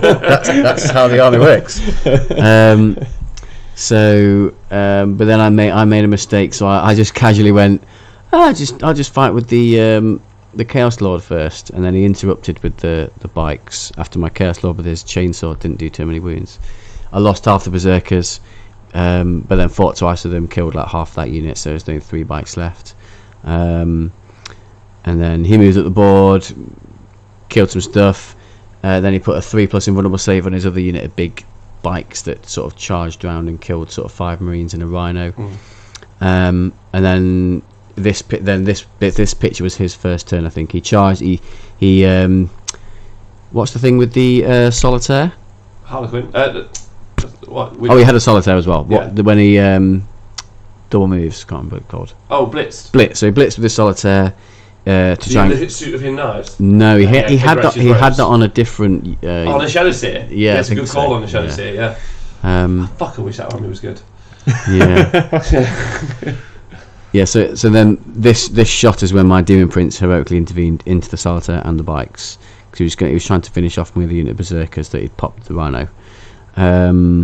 He didn't quite manage that. Demon Prince beasted up the bikers, and then the Berserkers killed the Solitaire, because no matter how good your invulnerable save is, weight of attacks is going to bring him down all day long. And then I think at this point he was like, after we attacked with his bikes, he was like, "Do you want to interrupt?" And I was like, "No, I do not, because I have a cunning plan." Yeah. So my cunning plan, because he'd done the 3-up invulnerable save on his big unit of 6 bikes. So I think Chaos Marines have it and Thousand Suns have it, where you get one command point, you can swap a spell. So I paid 1 command point to swap my Infernal Gaze spell I hate it when you to say Death Hex. Yeah, when you do this, it makes me so fucking mad. So good about power. Yeah. So I Death Hexed Pretty easy to the 3+ invulnerable save bikes, and then 30 Bloodletters came in and minced them up. So sad. So sad. And then the next turn, 20 Bloodletters came in on his backfield and minced up the rest. Nice. And then we talked So through. would you say the joke was on him? The joke was I had the last laugh because I deep striked last. So Death Hex is cast on an imposing unit, and he removed the invulnerable save. Yes. Yeah. Yeah. It's devastating. Yeah. It's extra good with Thousand Suns because you get an extra 6-inch range for your spells. So warp time is 9 inches. Death Hex I think is 18 inches, so you can stay nice and far away from Psychers. So you don't need to be as close to be in deny range, so you can get it off quite reliably. And with my Warlord, he had the +1 to cast Warlord trait and a Familiar as well. So the first spell he casts is getting a +2. So I'm only failing warp times on a 2 or a 3 basically on the dice. So that was a super cool game. Fun to play against Nick. Fun to play against pure Harlequins. Nice. Yeah. They're No Eldari bullshit. It's a shame that they're Yes. not very competitive. I think someone said he ended up winning Best Painted. Oh, cool. Yeah, I think so. Yeah. I think his army's incredible, so well deserved. Oh, good. Absolutely. And also, apparently, so if you guys want to follow him on Instagram, I think I just saw something there. It's Krieger 40k Nick Goddard. Yeah. If you're interested. So Nick, Tom, your final game. Yeah, just for clarity, I was the one that said that you can draw line of sight from the base, because I don't see why you wouldn't be able to. So it's part of the model, right? It is part of the model, so you can do it. So I was playing against Stefan Robinson, and he'd come down with his brother all the way from Glasgow. Oh, nice. To play in the event. So I'd driven up to Stirling, they'd driven down to Nottingham. Nice. So that was all right. And he was playing Grey Knights with Custodes and Astra Militarum. I played Stefan, I think. You might have done. No, yeah. I have played Stefan. Yeah. Tall fella. Yeah. Yeah, I played him. He's a great dude. Yeah, he was a good dude. Yeah. He got 4 of our favourite game votes. Yeah. Really, really good guy. 4 of your favourite game votes. 4. He got 4 favourite game votes. Yeah, okay, I was going to Well, say. it must have cost him an arm and a leg. Yeah, you go, your cousin. Yeah, there you go. So I had a good time with him. So he was, I can't remember who went first, but it was that mission. It was the 5 objective mission where you roll randomly and you see which one's worth more points. So I think I might have given him first turn, and then he didn't really get to do much with it. I mean, I just jump on my boys across and I just charge all of his guardsmen. Just straight remove all the guardsmen, tie myself onto one unit. And at this point I'm pretty confident, because I've just run across, I've locked all the guardsmen, killed a bunch of stuff. Oh no, he did go first, and he killed 20 odd orcs from one unit. Yeah. I then, because he jumped a strike squad across, he had a bunch of strike squads in there as well. Stood on the 2-point objective, which was right in my deployment zone, but it was kind of to the side, so I hadn't stood on it. I then had the issues like, right, I need to try and charge and remove this unit. So I jump a unit of 36 mobbed up boys across to charge all of his guardsmen. I don't... no, I do use Unstoppable Green Tide, put them onto one side to charge all the other guardsmen, and then I run a unit of up boys across to take out the sort of squad of strikes and stand on the objective. I roll a 1 for my advance, I CP reroll it, another 1.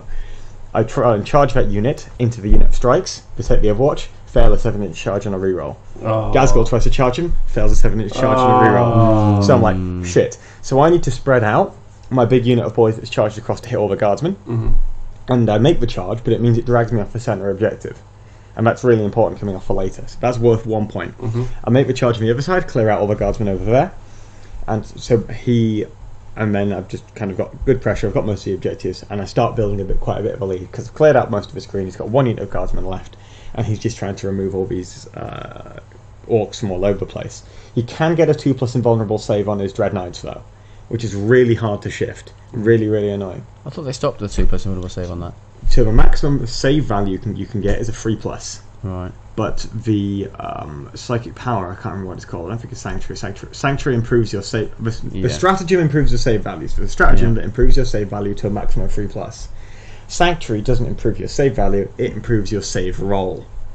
Right. So if you roll a 2, that becomes a 3, which is a pass. So like it's a 2+ save. So what he's now doing is he's clearing out orcs, and I can't remove him. So he's got these 3 smash captains. Not smash captains, shield captains on bikes. These 2 dread knights jumping across the board. Gazzy's running around trying to remove things. The dread knights are actually quite good. They were quite good. I'm trying to fire off odd shots at him, but going into turn 5, I have a 16-9 lead. So I'm like, all right, this is pretty good. We're in a pretty good spot. I just need to remove this 1 shield captain, and then he can't take all the objectives in Linebreaker. I'll just stand near him because he might be able to hero intervene, kill 2 guys, then charge and kill the other 2 because I've got 3 weird boys and a big mech on it. Because that's all he can do. And even then it's dicey because he needs to remove all 4. I smite with the first weird boy. No bonuses to cast. Double 6. Weird boy blows up. Weird boy blows up on the next weird boy. Weird boy blows up. Oh. And on the next weird boy, takes it down to 1 wound. And I'm like, shit. I've only got these. And suddenly, because I died, I didn't get the power off. So I've only got 2 models just stood on this objective. And it's like, oh no. So Gaz goes down, so I can't kill anything else. Sebator, thank you for subscribing 14 months Thanks, in a row. Sebator, cheers. And he said, will Space Wolves be great in 9th edition 40k? I think they could be okay now. Okay, right, nice. RTS Lightning, thanks for joining us. So essentially what ended up happening is he turns around, kills those 2, stands on that objective, pushes all the rest of my boys off the other 2 objectives, holds all 5, so he gets the extra point for holding all that's worth 2, and Linebreaker, and then kills all my shit. You didn't roll a 6 at that point, so he was getting double points for all 5. No. That would have been the worst. That would be so bad. But it didn't matter because he just got Linebreaker and 6 points of the objective and then the game ends. So it ends 16 all. And it was like, 16 all? Motherfucker. Oh, you got a draw. You got a draw. But yeah, but this is the thing. He's a great guy though. He was a good dude. Yeah. And he was really nice. And I would have changed that game for anything. He had a bit of a bad game previously against a headless Magnus running around with an Italian accent. So he was a fun guy. A draw was fair. I couldn't kill any of his big boys realistically with my army either. So it's just like, it is what it is. I had a great time running that list. It was so much fun. It wasn't particularly serious. I still came out with a winning record. Obviously, I'd have liked to go on 5-1, but with those matchups and both. So you ended up going 4-2? 3 wins, 1 draw, and 2 losses. Oh, nice. 3-1-2. You don't get set up very often. Also, RTS Leighton wants us to know that he runs Ultramarines. So we're not hurting you about that. And also, J Booth Studio. Hi. John Booth is back. John Booth is back. Good to see you, buddy. John Booth, that's great. He's a good dude. Everyone in this chat's all you honest war gamers are fantastic. Apart from James, because he gives me the first turn on playing Steel Calls. James to be everybody in the chat is great, apart from James. So can I just say well done to James for beating everyone in this studio apart from me. But he has then said he's going to try and play me here. Challenge. And then who's the guy that you played with the Castello? Yeah, who's your final? Karen. Oh, Karen. Karen Needs to So fight we need you. to arrange So who's beating Karen both of us match. that hasn't beaten Nikos? I don't know. We'll find out. So who's your final game, Nick? So my final game turned out to be a grudge match. So it was against another chap called Nick, Oh no. who I played at one of the heats last year when it was my birthday. Yeah. So I played him last game at the heats when it was my birthday. Oh, that's amazing. Last year. And I had a similar list. So I had my Bloodletter Bomb and Chaos stuff, but I didn't have the Berserkers in that list, I don't think. It wasn't the Knights then. No, it was the one before that. So that was pretty cool. But there's a picture associated with this game. So... Ooh! I don't know what it is yet. So, this, ladies and gentlemen, is how you play Oh, 40k yeah. now. This is 40k. This is how you play Hey, 40k. he's got some. Well, mate, you've already made a mistake here.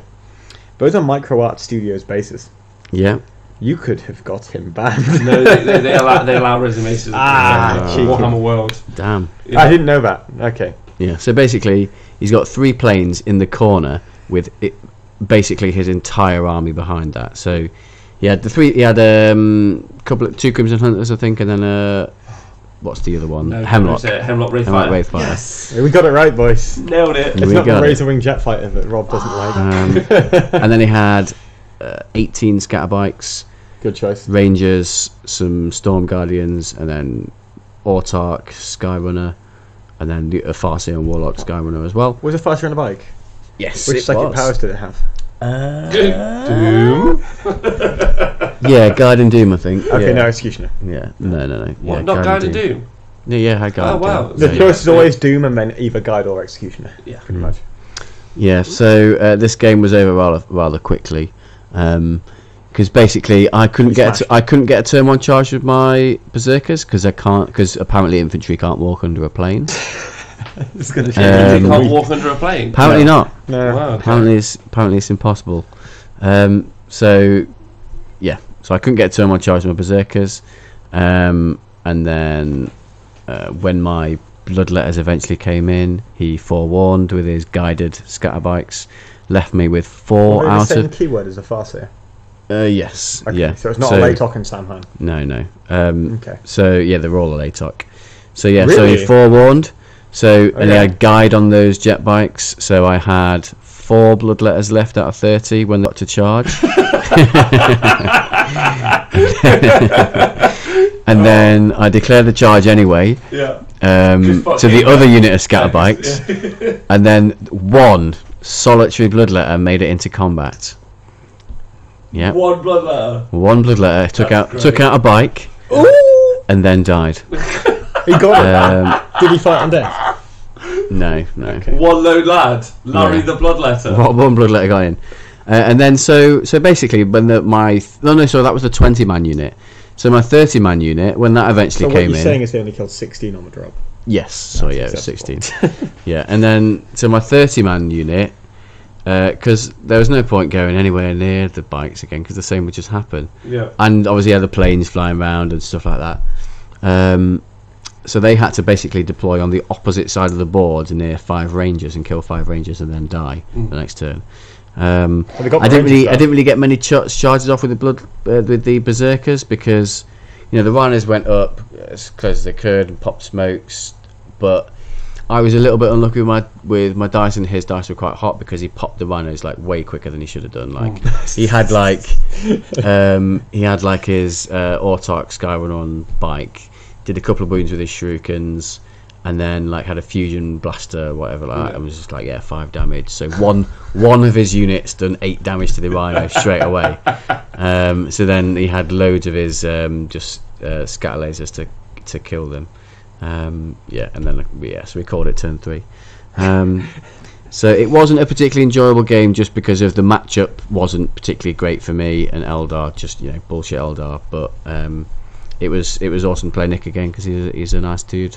Oh, that's good. Yeah, and he also said he really enjoyed the LCO coverage as well. So Oh, good. Oh, cheers. Thank you very much. thanks, dude. Appreciate that a lot. That's fun. So you ended up that weekend with 3 wins?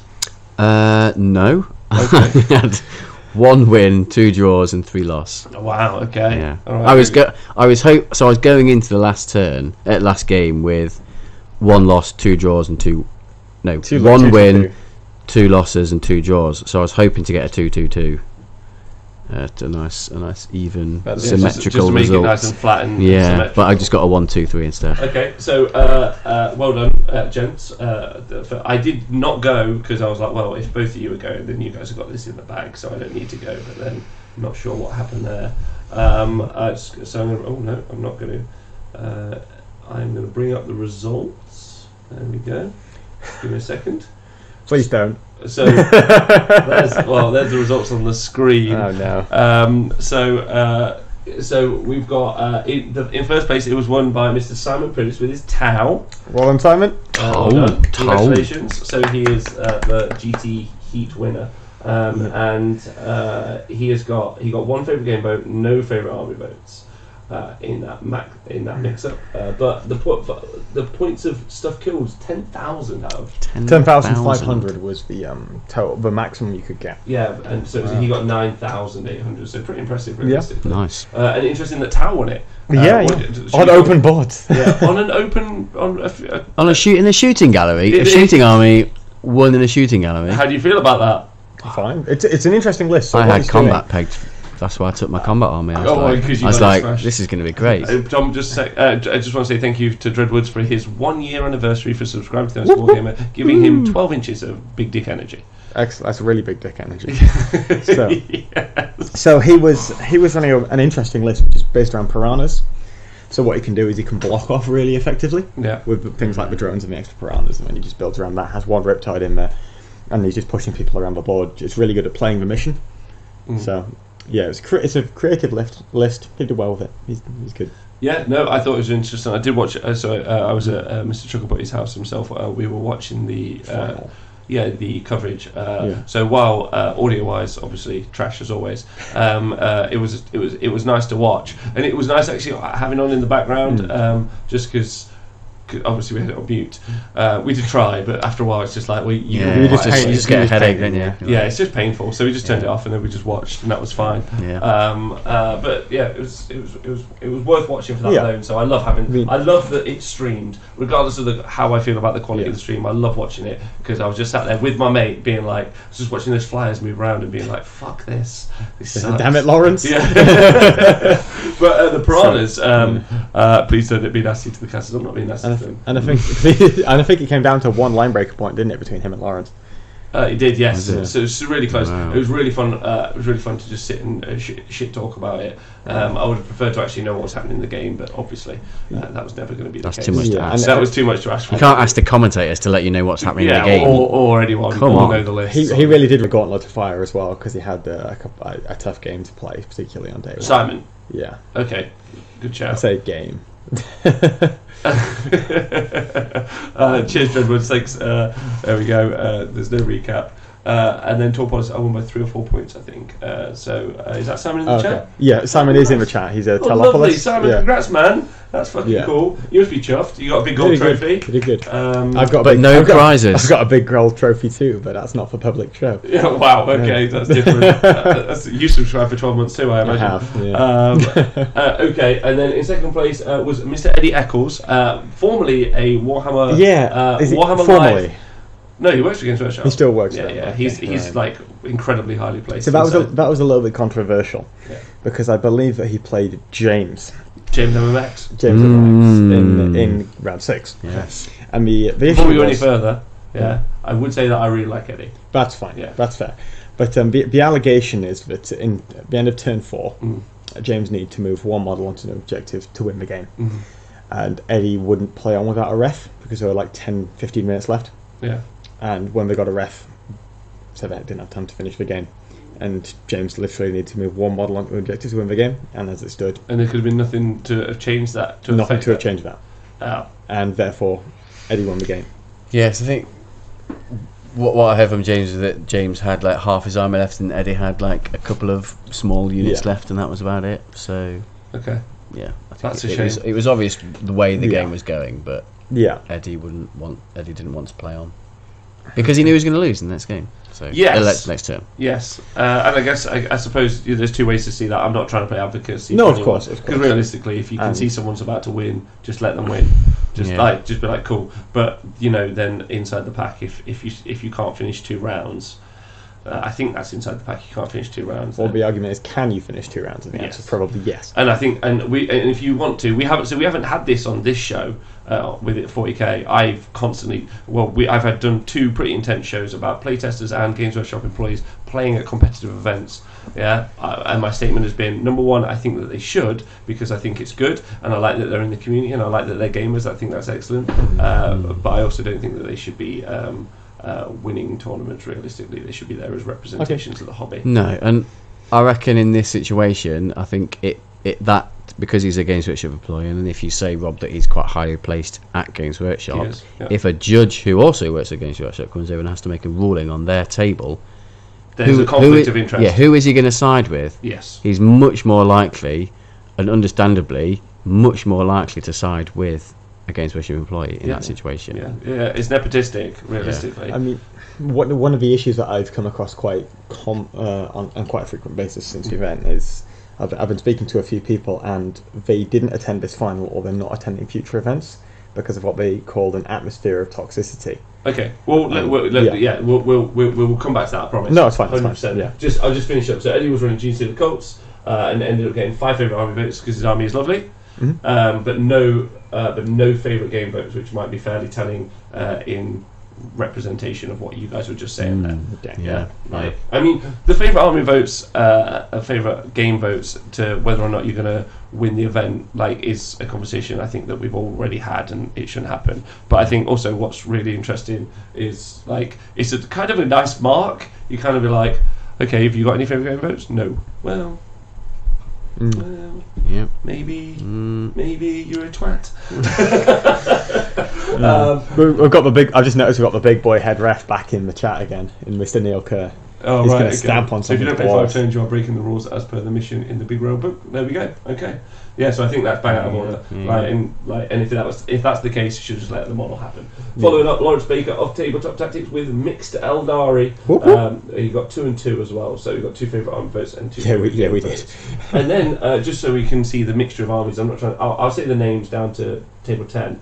So you got Adeptus Astartes from. Oh, I can't read that. Don't read his name, please. Yeah, some name. Don't give him credit. Pelelic. Don't read his name. No, don't give him infamy. Okay. I'm serious. Don't Okay, fine. Then Dan Cooker, maybe with Dan Cook. He won Heat 4. He seized on me with Martin Studberry involved with Warhammer TV dice. Then Alex with Mixed Imperium, Marco with Mixed Chaos, Kevin with Mixed Imperium, Tomo with Tau, and Kerin, our man. Just above Stephen Box and 11 with Mixed Imperium. So yes, there were no orcs up there, although obviously John from Ace Face himself, top orc player there, he picked you, Nikos, not Nikos, Tom, sorry. And based Necrons, on favourite game votes. Look at that in 19th. How dare he Dick be Vanderhusen, nice. yeah. Necrons in 19th. Alright. Mate. And look how many favourite army and game votes Dick got. Huh? Or favourite game, 5 favourite armies. Yeah, he's a babe. Yeah, Nick Vanderhusen. Yeah, he's a babe. Not only fan of the show, but we're fan. The show is a fan of him. Yeah. Everyone loves a bit of Dick. Yeah, all day, every Saturday. Oh yeah. All right, so I got 1 each. I got 1 favourite game, 1 favourite army, despite me bribing every single person I played with a little velvet dice bag and a dice. Wow. I was trying to buy up them game votes all day long, but it didn't work. All day long. I just sell them, just hard cash. We just talk 65 quid each. And by that logic, my army, which I painted on Friday night, is as nice as Nicholas's. Because it got one favourite army vote. Thank you, Mikey Herbert. Did you get any favourite game votes? Yeah, I got 2, same as Lawrence Baker. Oh, nice. Okay, so lovely. I am the hobby lord. All hail. I don't think you're the hobby lord. Hey, I am as nice as Lawrence Baker, and I paint as well as Nikos. Thank you very much. Dunn Brook down there, 4 and 4. That's pretty cool. That's nice. Okay, so as far as I understand it, so let's start here. So congratulations, Simon, a fantastic job with Tau as well.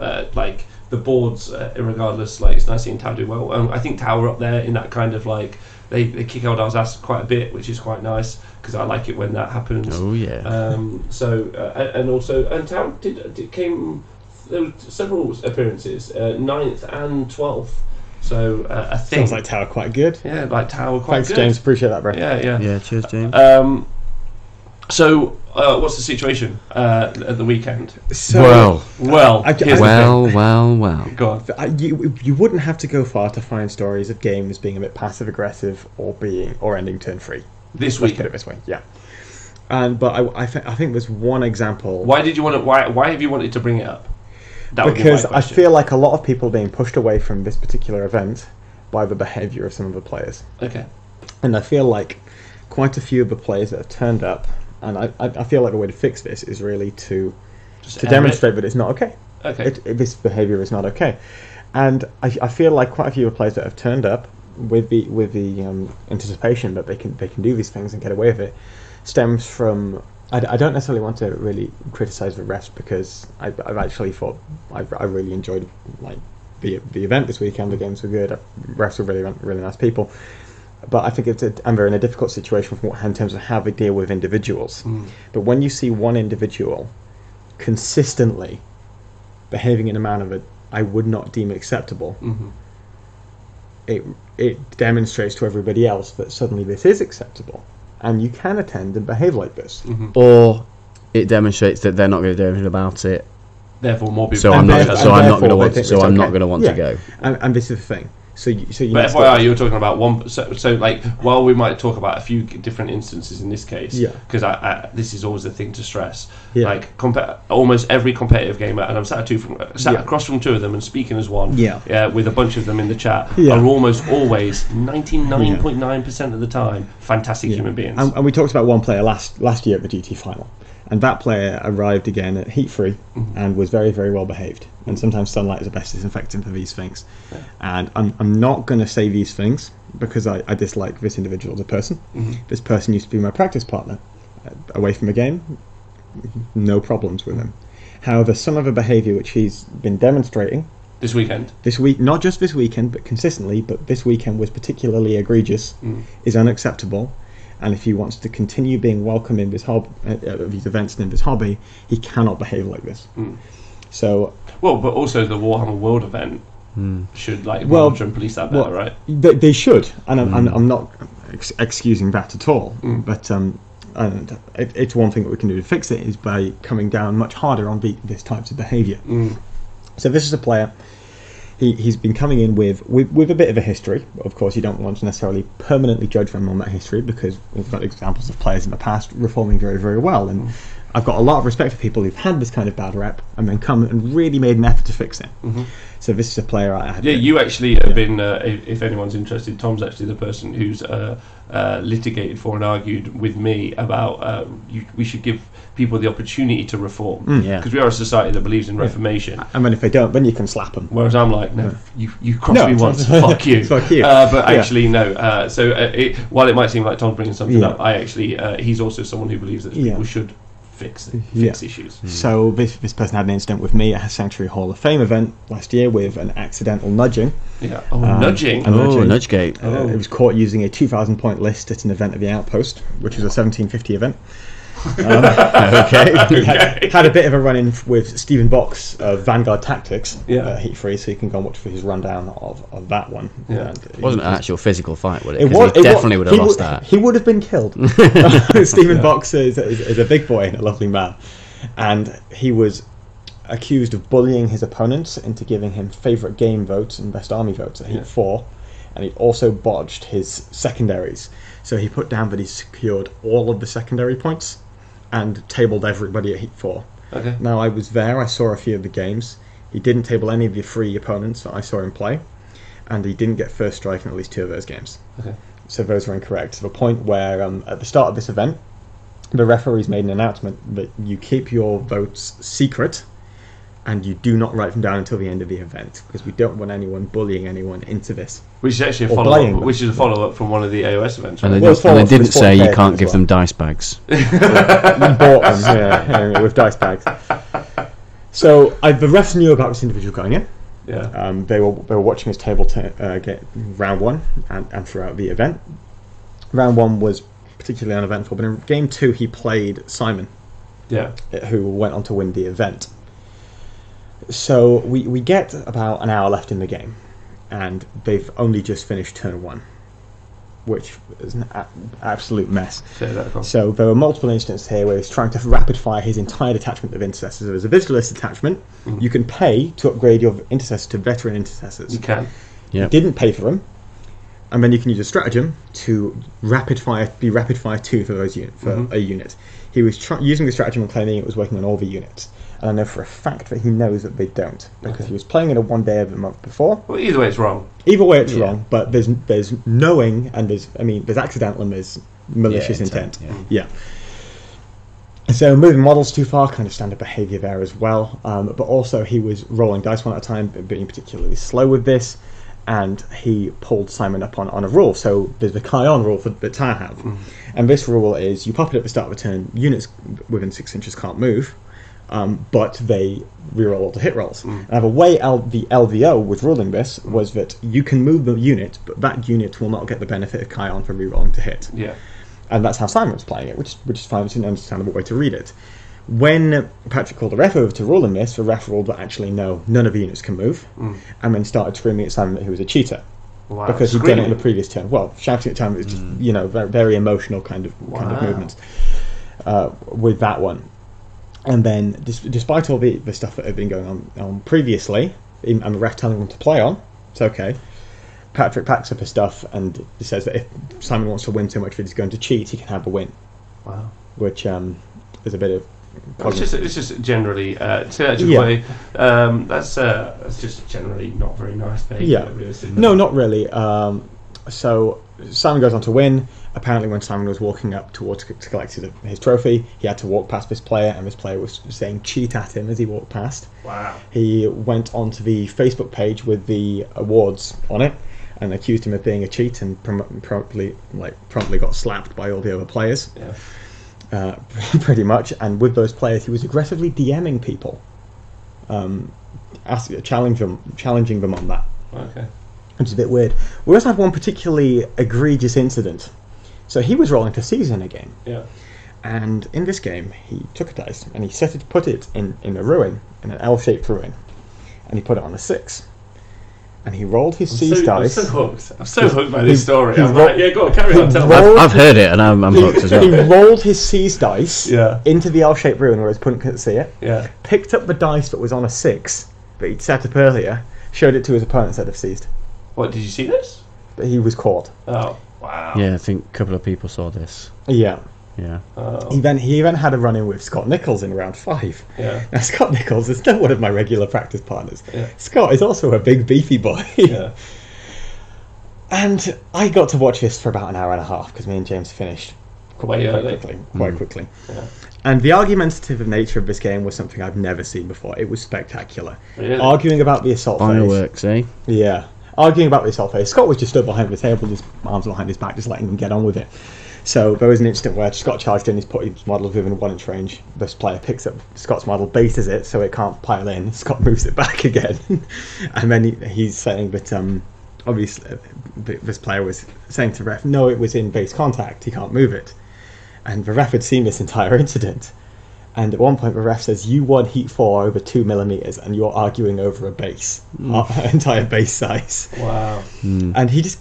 So every time, at one point they had the basic assault phase rules open.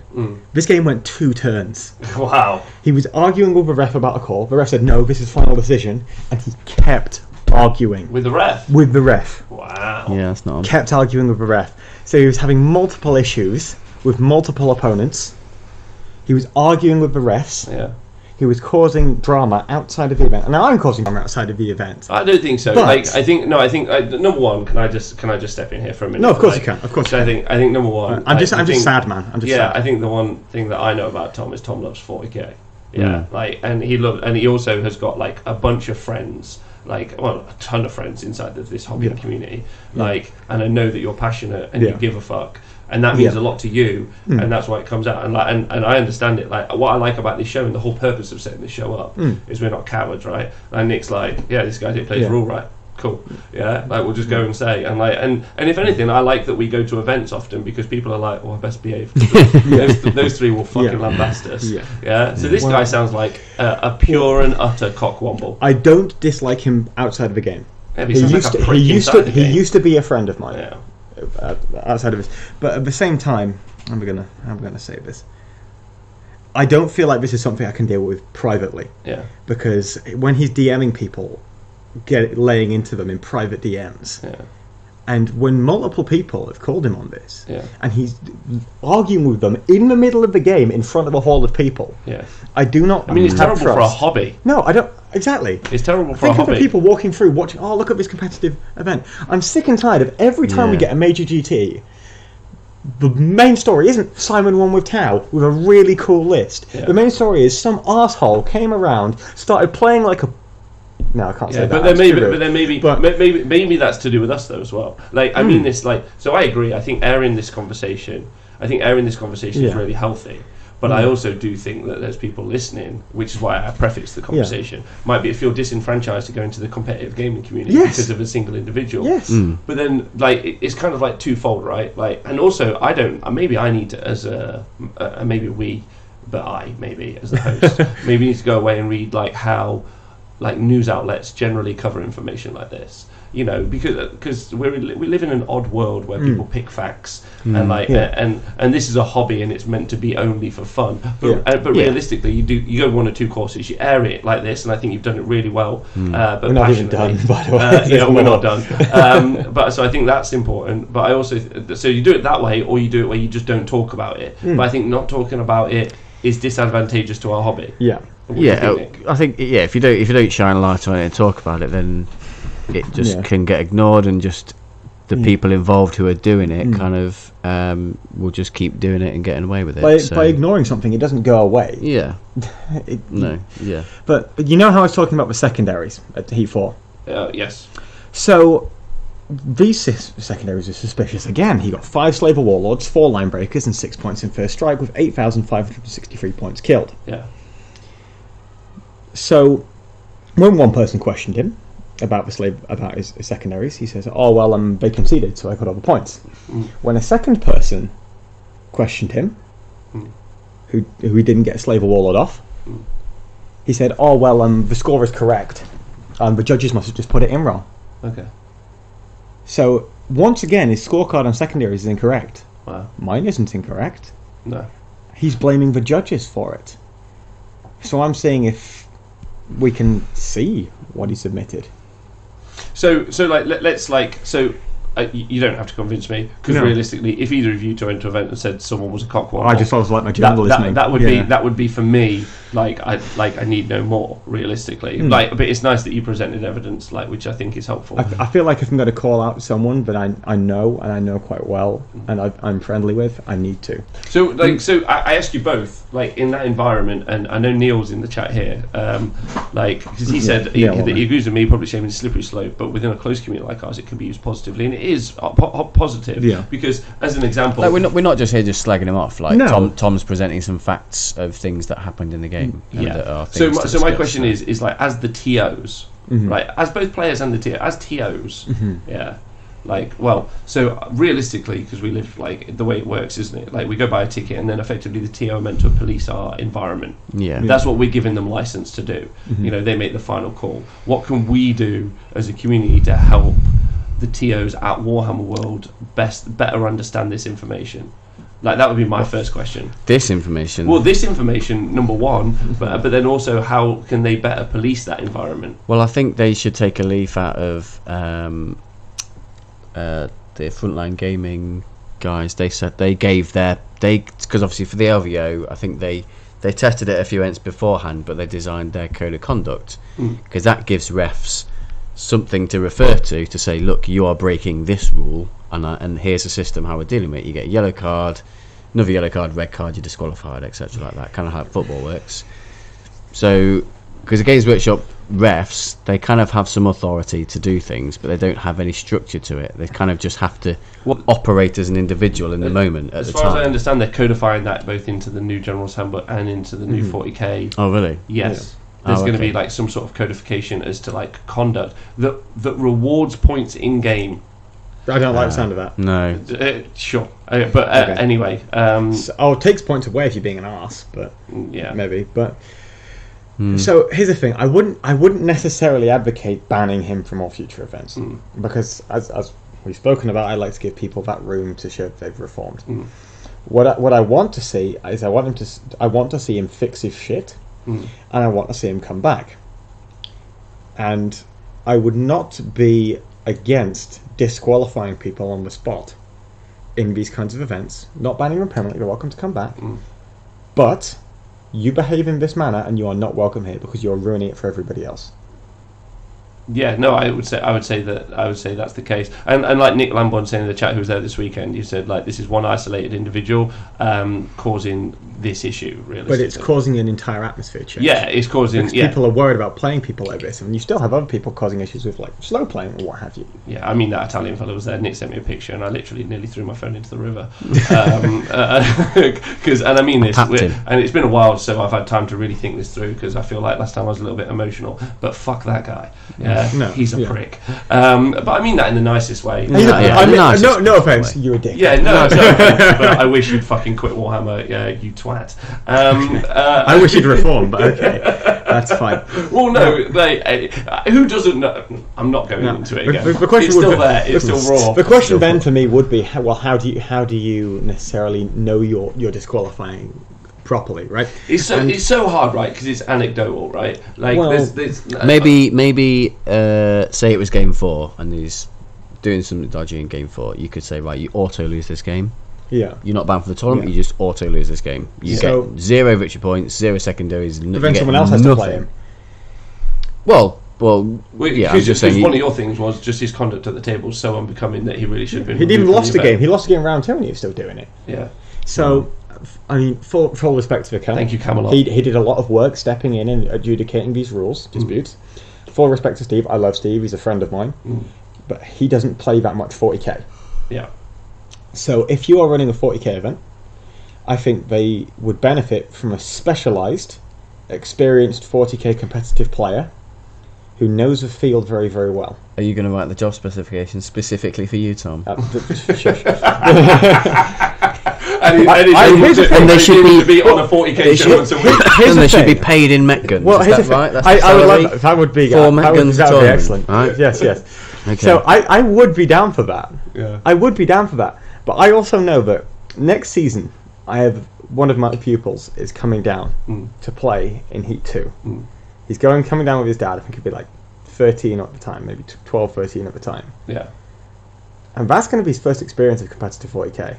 And you would hate it if you played this guy. And I would hate it if you played. Let me read what some of the guys in the chat are saying, because I think this is like a lot of people want to talk about this, and I think that's fair. Yasfer says, and this now is going to mirror what you've just said, Tom. I understand it's a serious issue as someone who's completely disappointed by the Magic the Gathering community. I can tell that meeting bad people in competitive events makes people not go back again. Neil Kerr says, bit of background, the IC Code of Conduct came about due to a particular group of players walking all over TOs and opponents. In America, you need to have consequences written down, else you are not legally allowed to remove someone from an event. Jim28 says, I guess it's because you hear about it, and like Tom said, it's what we aren't talking about the cool lists that take part. And it was agreed, if we remove this opponent, if we remove this person from the environment, effectively we could have spent this past like 20-30 minutes or so just talking about Simon's list. Just like it's cool about Tau, Devilfishes, that's a thing. That's fun. And maybe that's something like, and that's my problem, right? I would have preferred to spend the past 30 minutes doing maybe that. you can get him on the show, do a chat. Yeah, that would be awesome. That would be awesome. And if you would like that, that'd be cool. Definitely. I think, but what I'm trying to say is like it's a good, healthy conversation to have. And then James says you have to allow redemption. He has to be on super you do. leash. 100% you do. Servitor says well done, Tom.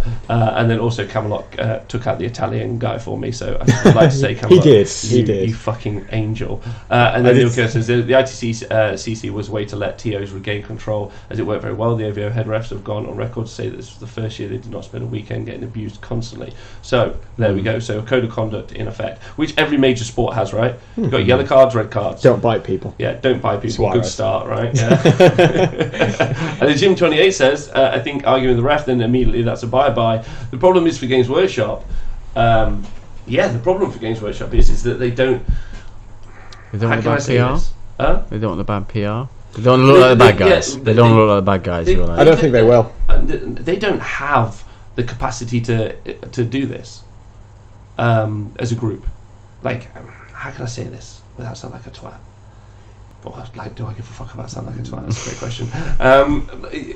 As a group, my experience, especially the people who I know to be responsible for the decisions made at those levels, I don't think that they have the confrontational acumen to correctly understand it. Like, so, like as a young man, like 18, 19, 20, or 18 to 23, I was a doorman. and you think what you like of like bouncers or doormen. Like realistically, I think their that's job. funny. Look, I mean that's true too. But conflict resolution effectively is their job. Their job is not to be the dickhead who punches people. And if you've experienced a doorman like that, that's a bad doorman. Almost all doormen's job is just to calm situations down and resolve the issues. But effectively, at some point, they make the decision. Like it's about the times I've said, this is an arbitrary justice system. I make the rules, and they're not fair. Like which is okay. But that's what judges are, right? Yeah. Like the amount of reason, like refs in football games get given shit all the time because they made a bad call. Meanwhile, refs in rugby with these absolute swallfuckers running around. Yeah. Like a ref in rugby's like, sort your shit out now. Respectful. They're respectful, right? Yeah, agreed. Like rugby's a game played by gentlemen. Yeah. Like, but then until they start tossing midgets across the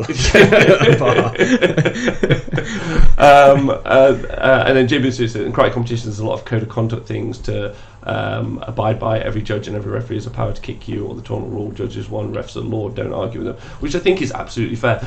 My argument is that I don't. Number one, I would really like Games Workshop to have a group of refs or individuals who can do that job well. It's like here's the group of playtesters, here's a group of absolute ball draggers who's going to come in and kick shit up. Like, well, just make sure it's fair, right? Like a good gaming environment. Like that's why. But is the argument then just not go to Games Workshop events and go to independent events, because the independent events are well policed? I would like to go to the Heat next year because I trust Steve's going to do a brilliant job with it. Okay, and what do you think? I'm going to Heat 1 and I'll see. But as it stands right now, if I get into the final, I probably won't be buying a ticket straight away. Unless I'm reffing. So you won't. So Nick, you won't buy a ticket like to the final after going to the Heat. I probably won't go to the final as it stands. I said I would do the same thing about this year as well. But I've already bought a ticket to Heat 1. If I qualify, I probably won't buy a ticket straight away. Okay. Yeah. Because based on this one, it's not going to sell out anyway, so I don't need to hurry and buy the ticket. Well, I also know they were bumping down tickets down the list of people who qualified. Yeah. Because I bought my ticket as a Heat 1 qualifier, and my mate was one spot off qualifying in Heat 3, and because there was a Heat 3 spot, he got it. And I'd prefer to concentrate on independent tournaments. I think I would as well because they're as it stands a little bit better. I like Neil's idea. They might not always have as good of a venue as, say, Warhammer World is. It's not the perfect venue, but it's a good venue. But they'll almost certainly have better terrain and tables and mats. And that's what I sort of meant by the tables. Yeah. So more fit for purpose. In all ways.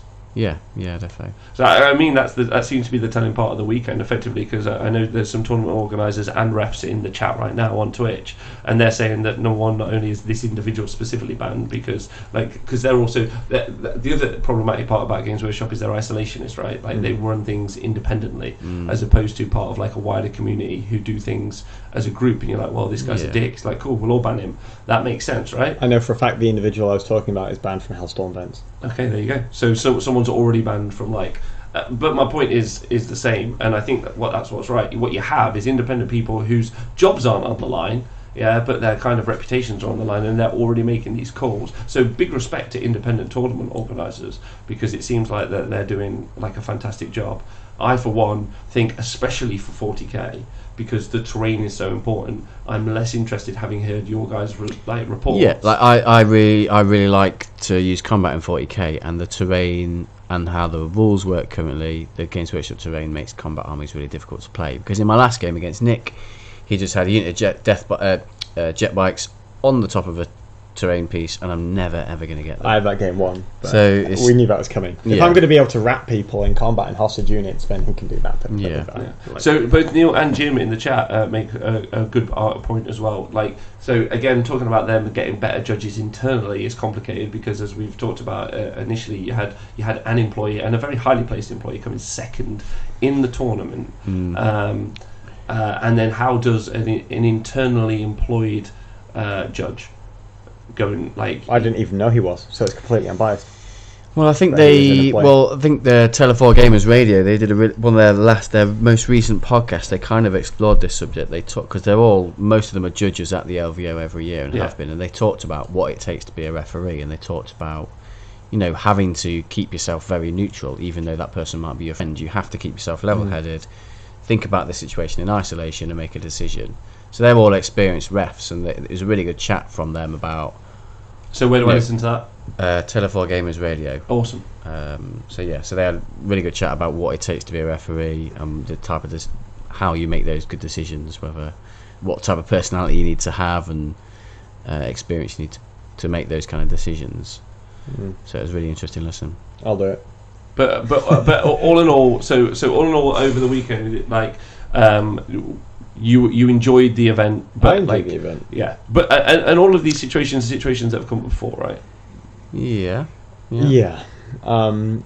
That doesn't mean that it's necessarily okay for people to be anxious about who they're playing. I agree. I agree. Yeah. I don't think they should be I anxious. genuinely was fine because I've been around too long to have this shit phase me anymore. Fuck it. I just don't ever want to play Karen again. The fucking smiley faced assassin. Yeah. He's got a Castellan. Yeah, he's a great guy. He's a great guy there. No, all in all, no. Thank you, Tom, very much for highlighting that. I think that's an important thing we need to cover. Yeah, I think that was really healthy as well. Like a good chat. Always a bit scary, right? Because you're there and you're like, oh, it's tough. And I mean, I didn't really mind telling you guys about losing my virginity to Braveheart, but that conversation was more challenging. For you or for everyone listening? Both. Well, people are still here again. Yeah, I agree. So I hope you guys in the chat. It's kind of like Tom, right? Like when you did your crystal mech guns, we were like, "You're a dick." That's fine. Like, I knew I was going to hit that. There we go. Yeah, I absolutely knew I was going. You got it going on. So 40k going forward. You guys obviously, so the finals are over. Vigilus is coming up and chaos stuff. Are you thinking any different sorts of armies in the future over the next couple of months? I might go back to Eldar just for a team event. I'm tempted by that. We're going to see what the FAQ brings. That'll be interesting. Yeah. But, well, my next 40k event is Into the Hellstorm 2, which is obviously mono faction. So yes. I've got a decision to make. I was always going to take orcs, but I'm not sure I'm going to do that anymore. Because of the terrain. Terrain sanctuary, okay? Yeah, it's alright. Sanctuary. Yeah. It's the Hellstorm. Sanctuary. Sorry, I thought you were talking Hellstorm. about team event. My mistake. But I don't think my orc list is particularly competitive, because it's either just all the boys in the world or boys and some Chinorks. So I'm thinking I might take a Dreadnought army. Not an Orc Dreadnought army. No, not Orc Dreadnoughts. Of course you're going to take Dreadnoughts to Hellstorm Wargames event. Dorito, 3 Venerables, and a Contemptor and a Leviathan, or 2 Contemptors. And all like autocannons, basically. Oh, nice. Just all autocannons, all Dreadnoughts, and then like scouts and things like that. No Contemptors? 2 Contemptors or 1 and a Leviathan. Not quite decided. We'll see, I guess. Should be fun. Or I'll take... Good. Or I'll take Knights. I think that's the next event for all of us, right? That we're all like, yeah. What are you taking, Tom? Secret. I'm trying to work it out. Probably Orcs. Okay. All right. For me, I'm actually I'm a little bit hyped about the Horus Heresy again. Narrative-wise, narrative drives my 40k hobby obsession quite a lot. Realistically, I've always been super into orcs ever since I read The Beast Arises, and I think I'd like to maybe jump back into the Horus Heresy books as kind of you read a codex, and I kind of want to like mind wash myself of some of the bump in there sometimes, and I think I'd like to fall in love again with the heresy story. When you open the front page and it just reads Matt Ward. No, I'm not bothered by that. I don't mind it. I personally don't mind it. Also, he wrote like 2 books last year and no one knew. Yeah. Sneaky boy. But whatever. But if you put his name on it, people will start screaming about Blood Angels. I don't think they will though, because those people, I think, and I imagine at this point, are all in jail because they're school shooters. Yes. I'm not even going to disagree with you. Good, right. But yeah, I'm looking forward to maybe potentially playing Chaos Space Marines. Do a bit of a Nikos and it depends on the Vigilus stuff. Whether I could take my Chaos instead. Yeah. I also had a really fun training day. Me and Tom, who does the website for us on the Sport Gamer, we did like a 5-6 hour day of just playing. So he said he could use the course to Hellstorm. He's coming to Hellstorm. Yeah. Oh, that's cool. That's really cool. Yeah. But it's going to be his first competitive event. So we did this really fun thing where we just put units down on the board and we were just doing stuff. we were just, and I was just like, I think the bit where and I hope he doesn't mind me saying this, he just nonchalantly put one of his characters down during deployment. He went, "Oh, I reckon he'll just go there," and I went, "No, this is how we don't do competitive ball. Every decision is a decision, right?" Did you say that? I was like, orcs. Yeah, but then he took like he had like some jackals, but that's where I got him. The Killamorphs are the shooters, right? The Killamorphs of the East. Cowboy man. Cowboy shooter. Fucking, they're good, aren't they? For 60 points. They are so good. Yeah, Like, I was really, like, really he was good. like, "What should I do?" I was like, "How many of them can you take? Do more of them." So I really rated them. But that was really fun. Not playing a game, just because what we did was we deployed turn 1. Yeah. And then what we did was he took the first turn, then we reset. Then I took the first turn, then we reset. And I had a really fun doing that. So I think I'd like to go about doing that a little bit more over the next couple of months. Just exploring what training. Have you ever done training games, Tom? I've got a training day. I've got a training weekend next month. Oh, okay, excellent. I've done a lot of training weekends. Oh, really? ETC Nick, teams. You ever done anything like that? I've like punched frozen meat in a shack. We call Done those that. things children. Oh right. Well, I couldn't tell what it was. It was like skinned, hanging from a chain. So What was that by the time you finished with it? yeah. Would you, Tom? Like, are there any learned lessons from those training days that you guys have? Some like, would you say? What I'm asking is do you think for me, Nick, and maybe for the Oswald Games, do you think you could create a training syllabus? Yeah, sure. That sounds fun. I'll wake you up at 6 o'clock with an air horn. Not that. Clearly. No, you go for a jog. Yeah, You well, go for a If you jog. can make it anything like Coach Carter. 100 press-ups, 100 sit-ups. I'm more like that guy. 10K a I'm day. more like that guy from Dodgeball. All right, if you can. If dodge a wrench, you can dodge a shield breaker missile. I don't think you can do anything to dodge a shield breaker missile. Yeah, you can roll a 2. Then they can roll the 2. Yeah. You use your Jedi mind tricks to turn it I into see. a 2. All right. Like So- Qui-Gon You Jinn could in be the -1 prequels. to hit. Yeah. Yeah, okay, alright, listen, it's been an amazing weekend. Tom referenced the film, good job. It was a shit film. Mr. Kapowski, good night, Nick Lambourne. Can I just say thank you to everyone in the chat, especially during the tense conversation. That was good. What about you losing your virginity to Braveheart? That was not tense. I mean, it was said that night. Because, spoiler alert, yeah, there was no conclusion to that. But the film finished eventually. To everyone, to both of you, you guys are wonderful, and I appreciate you being on the show. I couldn't do it without you, so thank you. Yeah, thank you as well. Thank you very much Thank for you to having me. everyone on Patreon and Twitch. You guys are wonderful. Thank you for everyone in the chat, our mods, Scrivo, anyone that helps out with the show. You guys are wicked. Join us again soon. Listen to the podcast, share it with your friends, talk up some stuff. Let everyone know that we're great. Share it, like it. Share it, like it. Clip all of the flame. Yeah, Send me a letter. Night Flukesy, night MX James Servitor. You